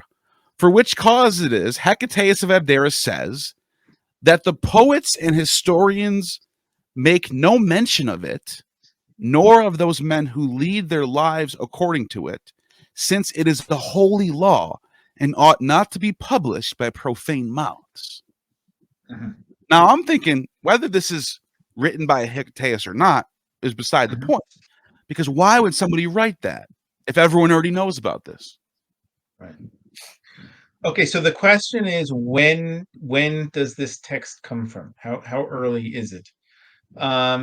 If it is from, let's say, the 3rd century, that would be very interesting.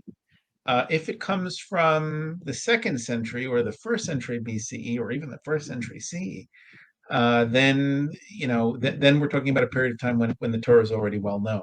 When you're talking about Hecataeus of Abdera, there's a couple of supposed citations from Hecataeus.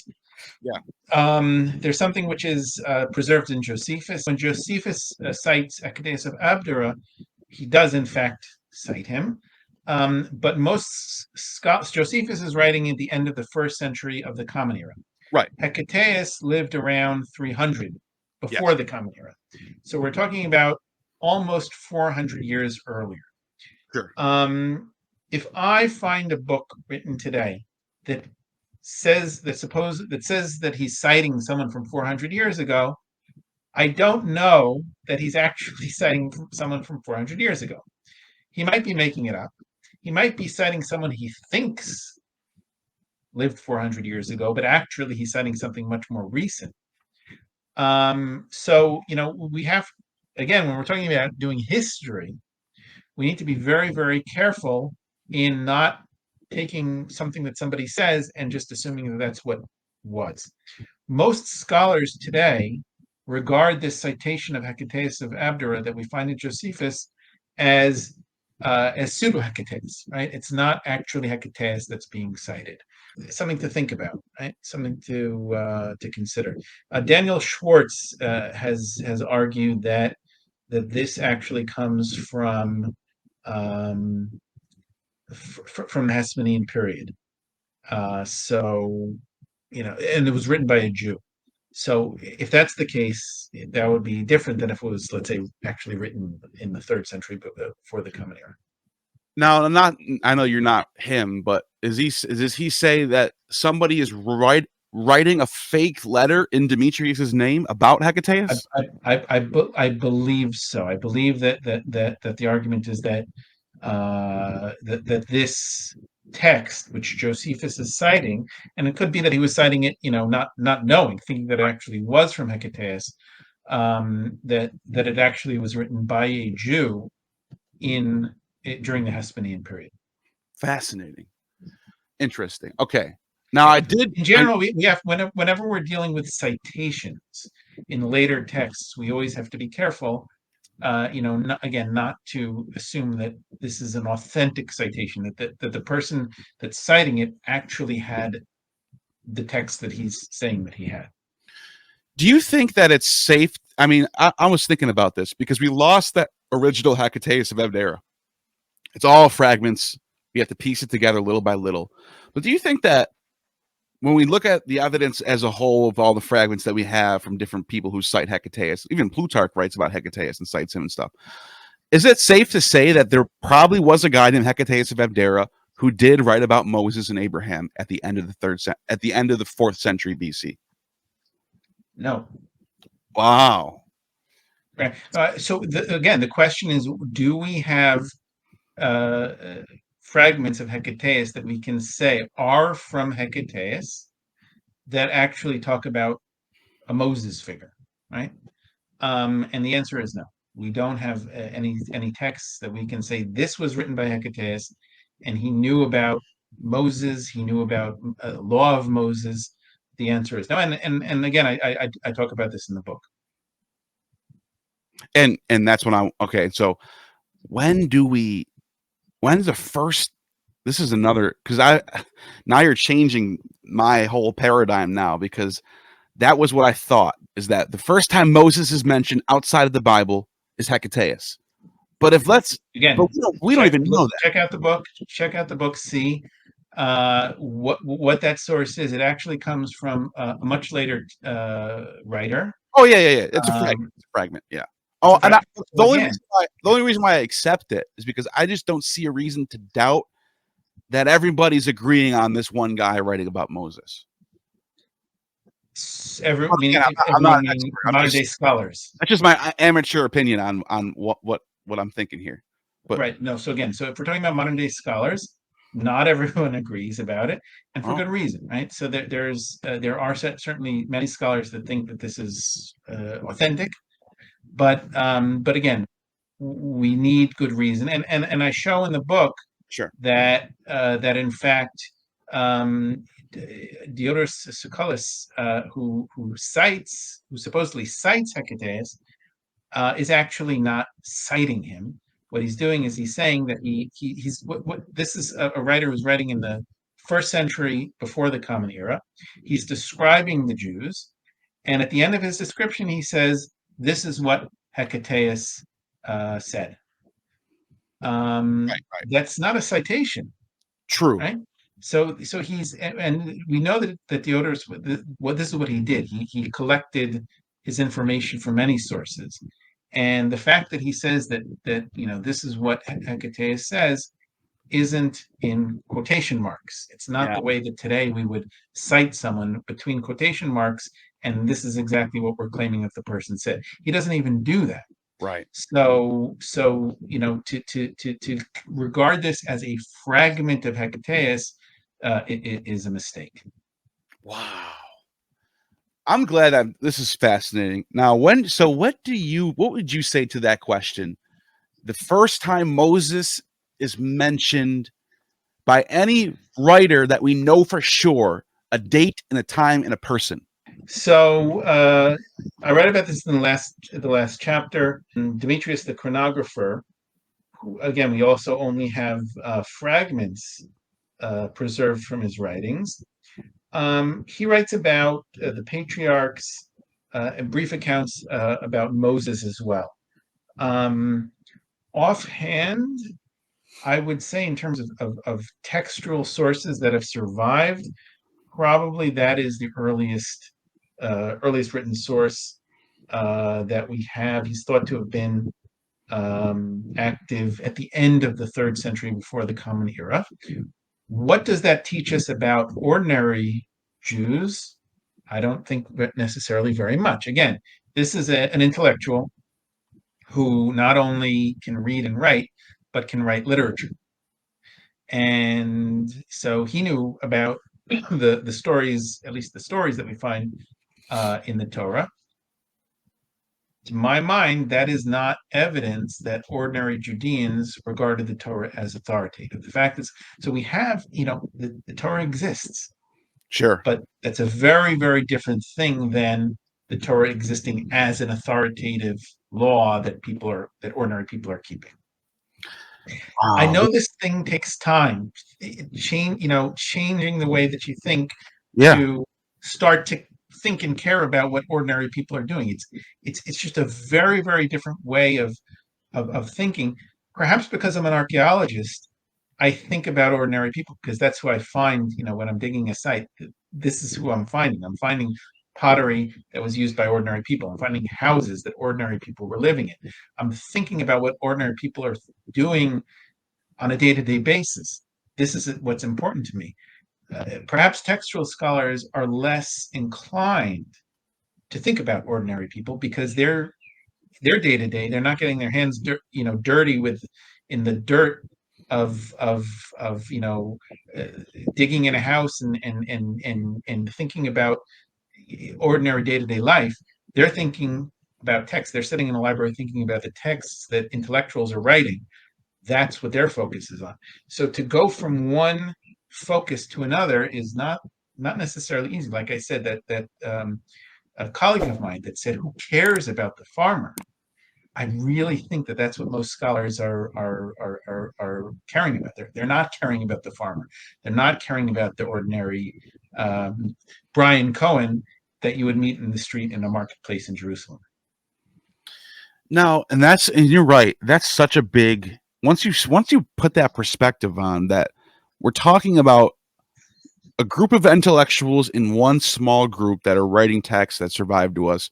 They don't represent the people as a whole, the whole nation, what the average Joe, the boat builders are doing. They only show us what this one group is doing. And so we sort of get this skewed view of history based off what comes down to us. And it's like a tip of the iceberg thing.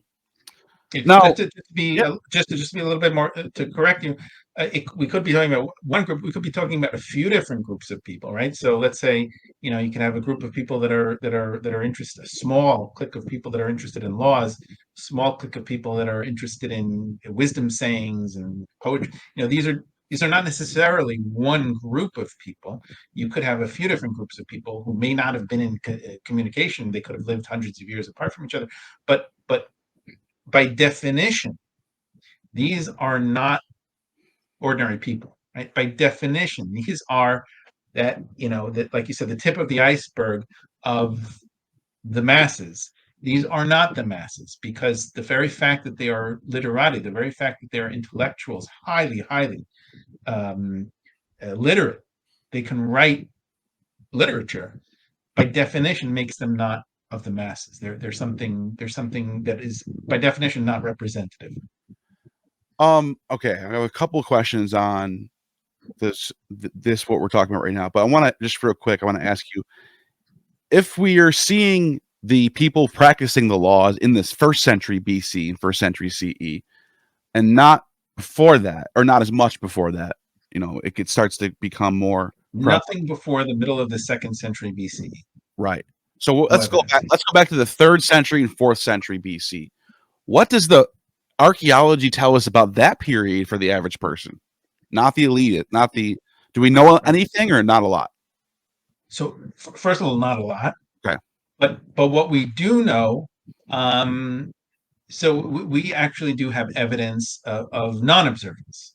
So for example, from the Persian period, from let's say the 5th, 4th century before the Common Era, we have when we look at archaeozoological assemblages, right? So the animal bones that we find, we don't have a lot, but the small numbers that we do have, we have, for example, bones from fish that are prohibited in the Pentateuch. The Pentateuch in Leviticus and Deuteronomy forbids eating fish that lack fins and scales. What's a fish that lacks scales? Catfish. We have catfish in the Kinneret, in the Sea of Galilee, in the streams, in the Jordan River. Catfish naturally live, and people were eating catfish throughout the Bronze Age, Iron Age, and Persian period in Jerusalem. So now this is interesting. Okay, this is not only is it lack of evidence of observance, this is evidence of lack of observance. Right. We have the evidence that I spoke about from Elephantine of foreign gods, of having a temple, from Mesopotamia as well, the coins from Judea. So it's not much, but we do have a limited amount of negative evidence, which suggests that at least some people were not observing the laws of the Torah, or may not have even known about the laws of the Torah. I'm trying to, okay, let me ask, this might be the last, because this was going to be a big question that we can get into for a little bit, and then this will probably tie everything together. If you can, and I hope to make you do, this might sound like a laborious task, but I really would appreciate this answer to this question. If you can do like a rundown of what Judean life was like, starting in the Persian period, and go, let's just do it like this.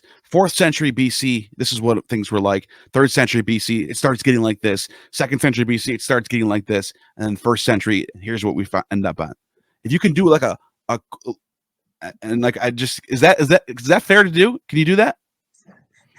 You would love the answer to that, wouldn't you? I would love the answer to that also. Yeah, we can't do. Yeah, I would love to be able to answer that question. I would love to have an answer for that question. Sadly, we just don't know. We can't even do that in periods of time when we have lots of good evidence. We simply don't. I can imagine. Sure. I can speculate. But to actually say, to answer the question that you're asking, which is a great question, and I wish I was able to answer it, we simply can't. If you put me against a wall and ask me, what do you think was happening in the fourth century? Let's start the 5th century.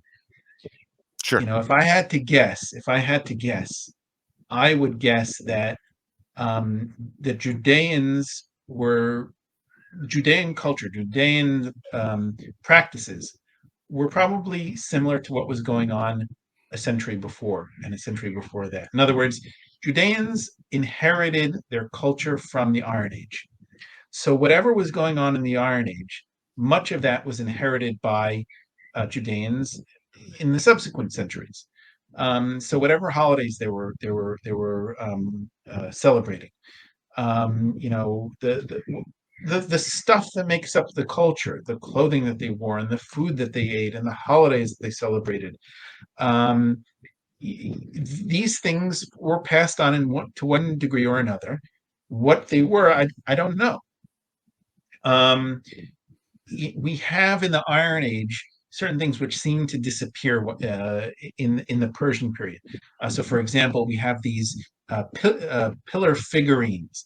I'm sure you've come across these female figurines that are holding their breasts with their hands in the late Iron Age, which disappear when we get into the Persian period. So that's interesting that these things disappear. Cultures change, things happen. Did it disappear because they knew about the Torah and they thought that this was something that they're not allowed to do? I don't see any evidence for that. But this is something which seems to have disappeared. But presumably whatever culture people inherited from the Iron Age into, let's say, once we get into the 6th century, the 5th century, the 4th century, I'm sure things changed, but things stayed the same in many ways. What was the stuff of that culture? I don't know. I really don't know what was going on at that time. Aside from where we have evidence, like from Elephantine, like from Mesopotamia, like the coins that we have from Judea. Beyond that, it's hard to say. There's a chapter in, I believe it's the Cambridge. I'm not remembering the title. Written by Morton Smith back in the 80s, where he does something really cool at Elephantine. He describes how the Elephantine Judeans thought about the Judean God, on the basis of the names that they gave. So, I told you Yonatan means God gave, or Yahoo gave. So if we take all the names, right, the whole list of names that we have, we can try to describe, or this is what he does. He describes what qualities Yahoo had at Elephantine, what powers he had in the minds of Judeans living at Elephantine. So this is a type of thing that we can do on the basis of the evidence that we have. Beyond that, it's really, really hard to say. Once we get into the Hasmonean period, once we get into the 2nd century before the Common Era, things start to become clearer, right? We start to see evidence that the Torah is being observed, and once we have that, then we can really start to describe things. Before that, it's really hard to say. There's a temple in Jerusalem. There's a high priest. We know about this because we have the text from Elephantine where people are writing a letter to the more than one letter to the high priest. There is a hierarchy of priests because it's the high priest and the lower priests. So there's a temple in Jerusalem. There's a priesthood with a high priest at the head. That high priest is minting coins. These are the kinds of things that we can say. What was going on in the temple? Sacrifices, presumably. What kind of sacrifices? I don't know. I can tell you what kind of sacrifices were going on in Elephantine because the texts there tell us about it.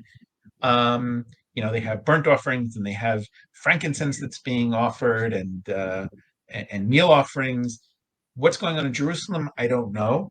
What I can tell you is that the Torah, right, the Pentateuch, the rules of what should go on in the temple and the Pentateuch cannot serve as a guide for us to reconstruct what was going on in the 5th, 4th centuries. That's just wrong. We can't do that. So what was going on? I don't know. People were sacrificing, but all throughout the ancient world, you had temples and sacrifices. So what was going on in Jerusalem? I don't know. Just like I don't know what was going on in the temple in Gerizim, and I don't know what was going on in this. It's funny because you keep saying I don't know, but then you give like really good, detailed answers on what you think's going on. So you're giving really that was. I actually that was an amazing. What's going on is that there are sacrifices. Yeah, because everyone was sacrificing. Yeah.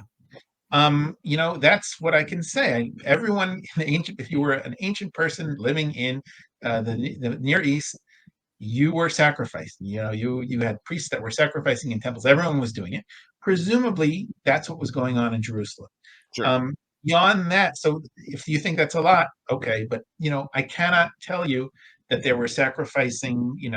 That they had a sin offering and a burnt offering, which was performed by sprinkling the blood on the horns of all those details that we find in Leviticus. I cannot tell you that that's what was going on in the 5th, 4th century. Yeah. Speaking of the blood thing, there is a passage in Herodotus where he speaks about the Arabians doing something similar to that. So it might have been. Not exactly. Yeah. Not saying it, but there's certainly we're talking about a lingua franca of rituals that everyone's doing things that are kind of similar, right? Yeah. So, but it's always like this. This is how this is just what people do. People bring sacrifices, and exactly the details of it. To us, it seems so foreign because we don't have sacrifices in the Western world. By the way, the reason we don't have sacrifices anymore in the Western world is because the Western world has been taken over by Christianity, which was, grew out of Judaism, Christianity and Islam for that matter, which both grew out of Judaism, and Judaism gave up on sacrifices with the destruction of the temple in the 70s. So, so it's very foreign to us today, but in antiquity, everyone was sacrificed. Yeah, I don't know if you're familiar with the Torah Bolium. The Romans performed the Torah Bolium where they had a cage, and on the bottom they had 2 floors, and they brought in the bowl on the top layer, and I think it was a priest or an initiate, one of the two would go under the bowl, and they would perform a sacrifice, and the blood would sprinkle down on the They initiate. called it Mithra. Yeah. Yeah, and it's like being washed in the blood of the bowl, almost like washing the blood of the lamb. So this scene, these sort of This is, this is specific to Mithra, but Sure. the idea of slaughtering animals for as a sacrifice. This was very this was universal. what was done. So it's easy to imagine that people. It's almost certain that Jews were sacrificing at the temple in Jerusalem, perhaps at other temples as well. Certainly at other temples as well. But to get into the details, we just don't have evidence. I'd love to be able to answer that question. What were people doing in the 4th century, 5th century, the 4th century, 3rd century, 2nd century? Once we get to the 2nd century, I can give you pretty good answers. Before that, things are really, we really don't know. What do you do you think it's the Maccabean period that sort of sparks this newfound interest? Okay, so that's a distinct possibility that I explore in the book.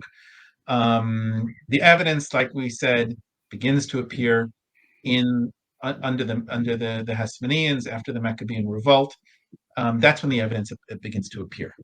Is it a coincidence that the evidence begins to appear then? Right? Is it that people are actually keeping the laws in the 4th century, the 3rd century, and then the evidence just begins to appear for whatever reason in the 2nd century? Or does the evidence begin to appear because there was no observance prior to that? And so in the book, I do explore this possibility, and I take it very seriously that it very well may be that it was under the Hasmoneans that the Torah became adopted as the law of the land. And perhaps it was through the mechanism of for the first time, having a independent Jewish state under the Hasmoneans, who are now no longer, under Seleucid rule. And perhaps one of the suggestions that I explore is that the Hasmoneans are the ones that adopted the Torah as the law of the land, perhaps in order to have something something that the Judeans can rally around, and to give some kind of glue to this new polity.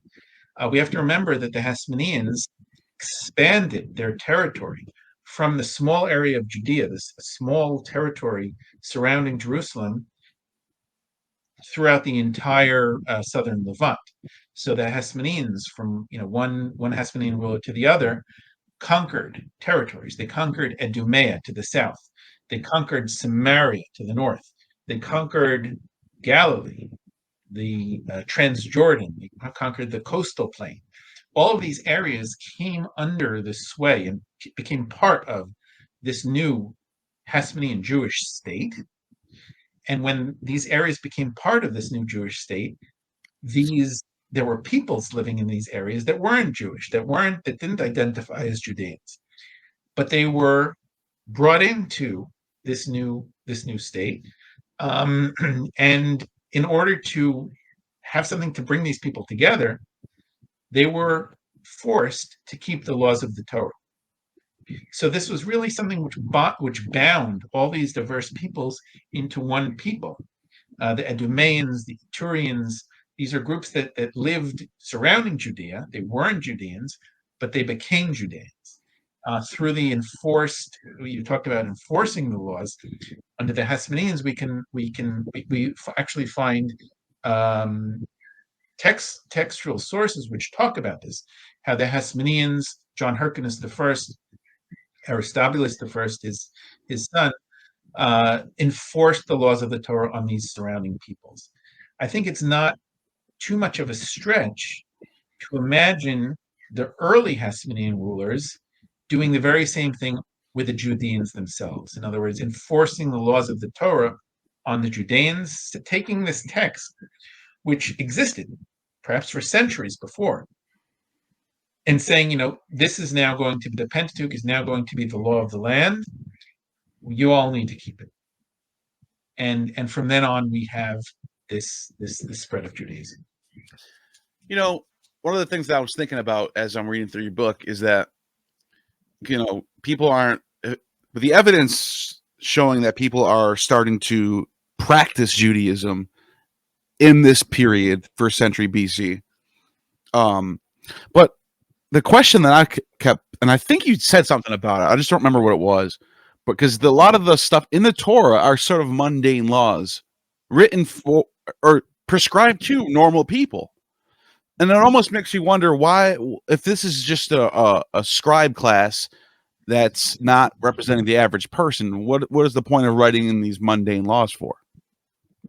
Okay, so you're making here a distinction between, or I'm going to make a distinction now between a scribe, an early writer, prescribing rules, and ordinary people actually taking those rules seriously and putting them into practice.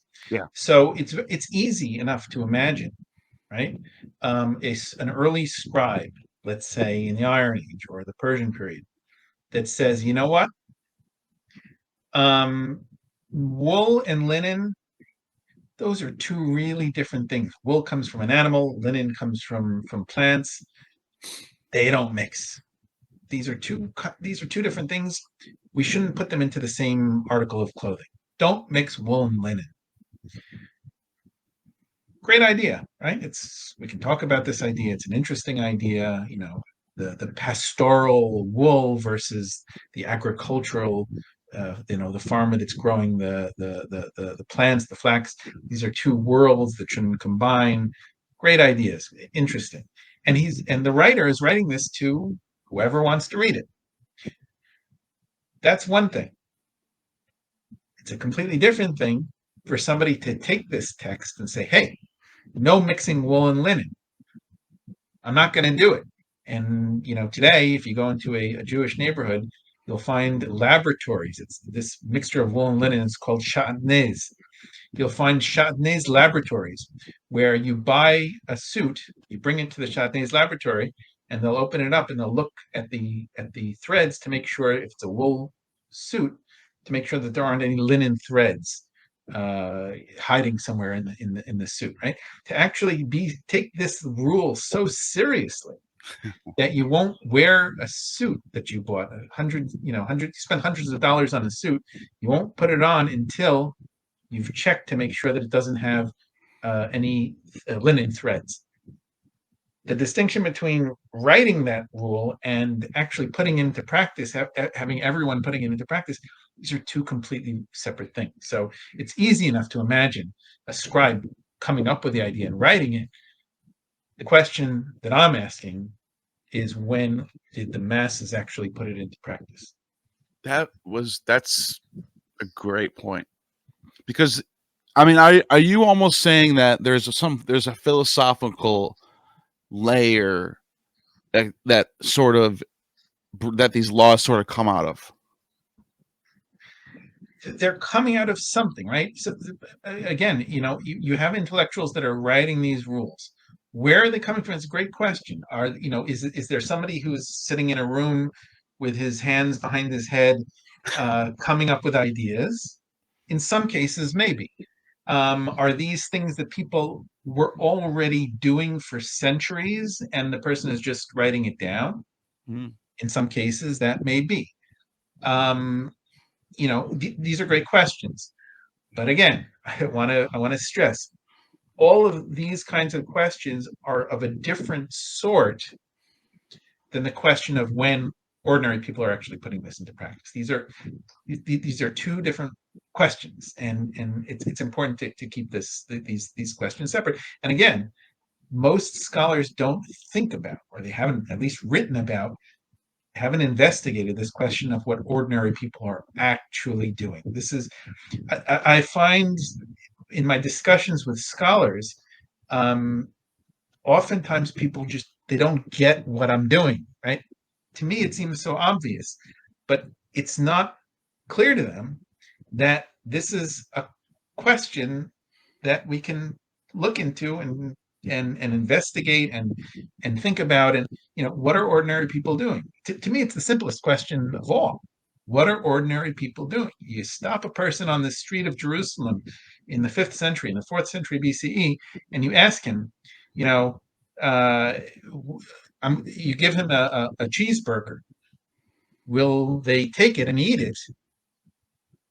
That's an interesting question. But ordinary scholars seem to think that this is a mundane question. I don't know.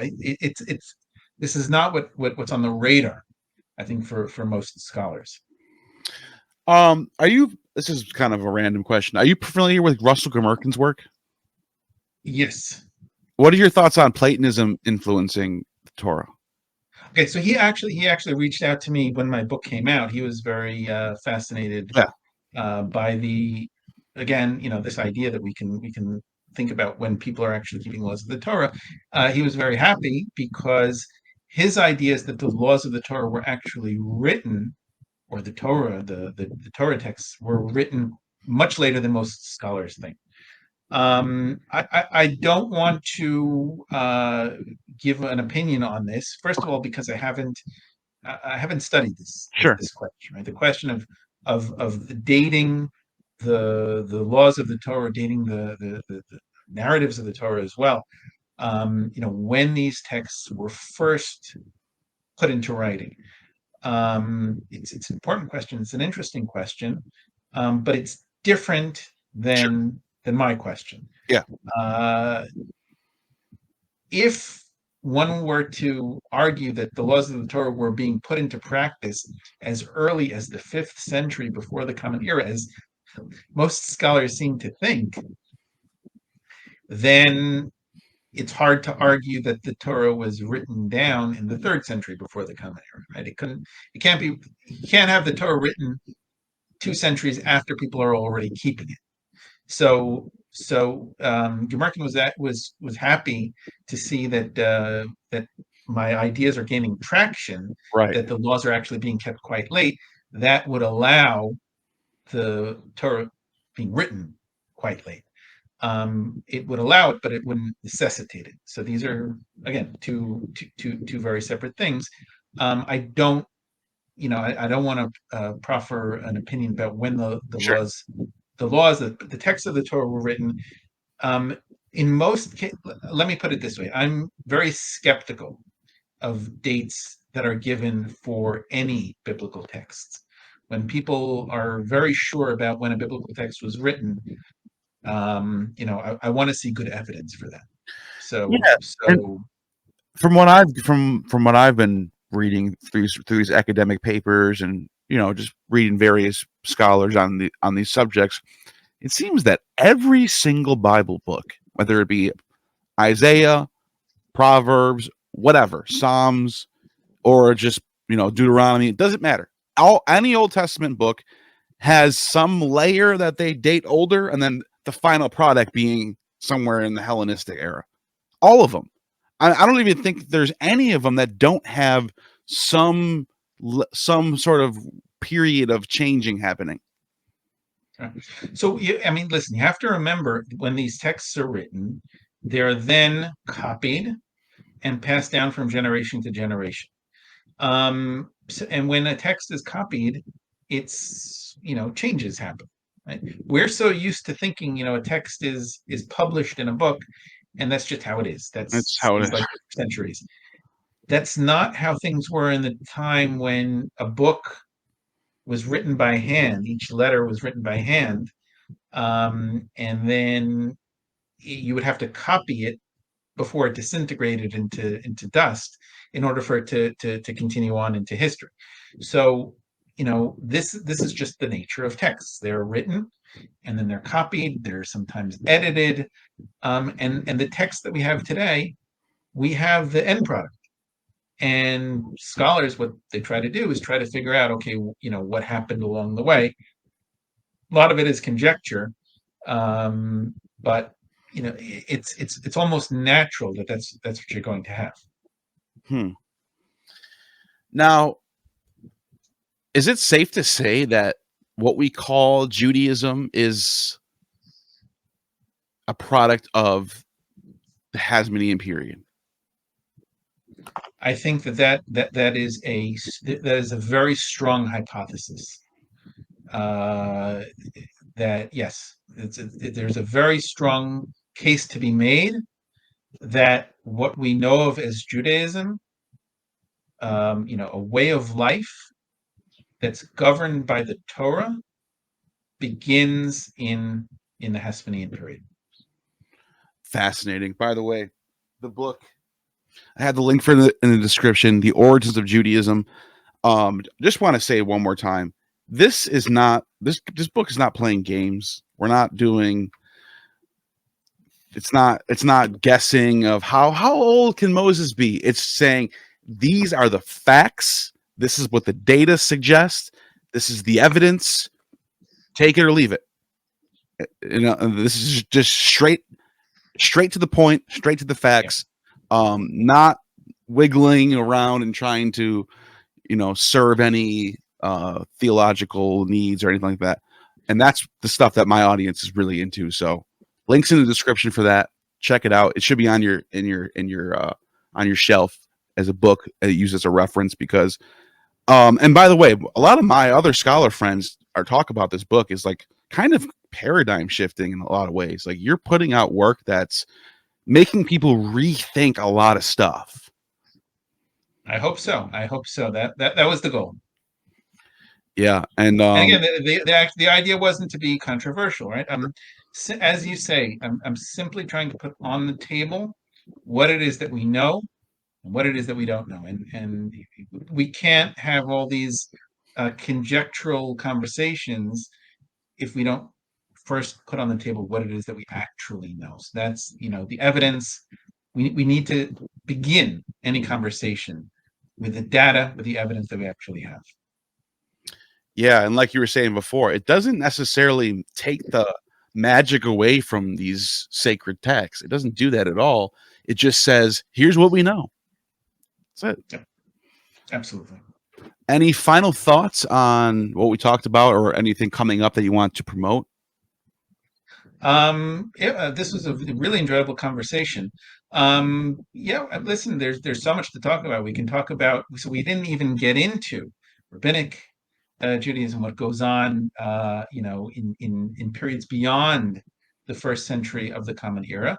We have another 2,000 years of Jewish history that we can talk about and how the Torah developed over this time, both in terms of what intellectuals are doing and what ordinary people are doing. We can continue to look at what people are doing through the archaeological finds, through things like ritual immersion pools that continue to be built and being used.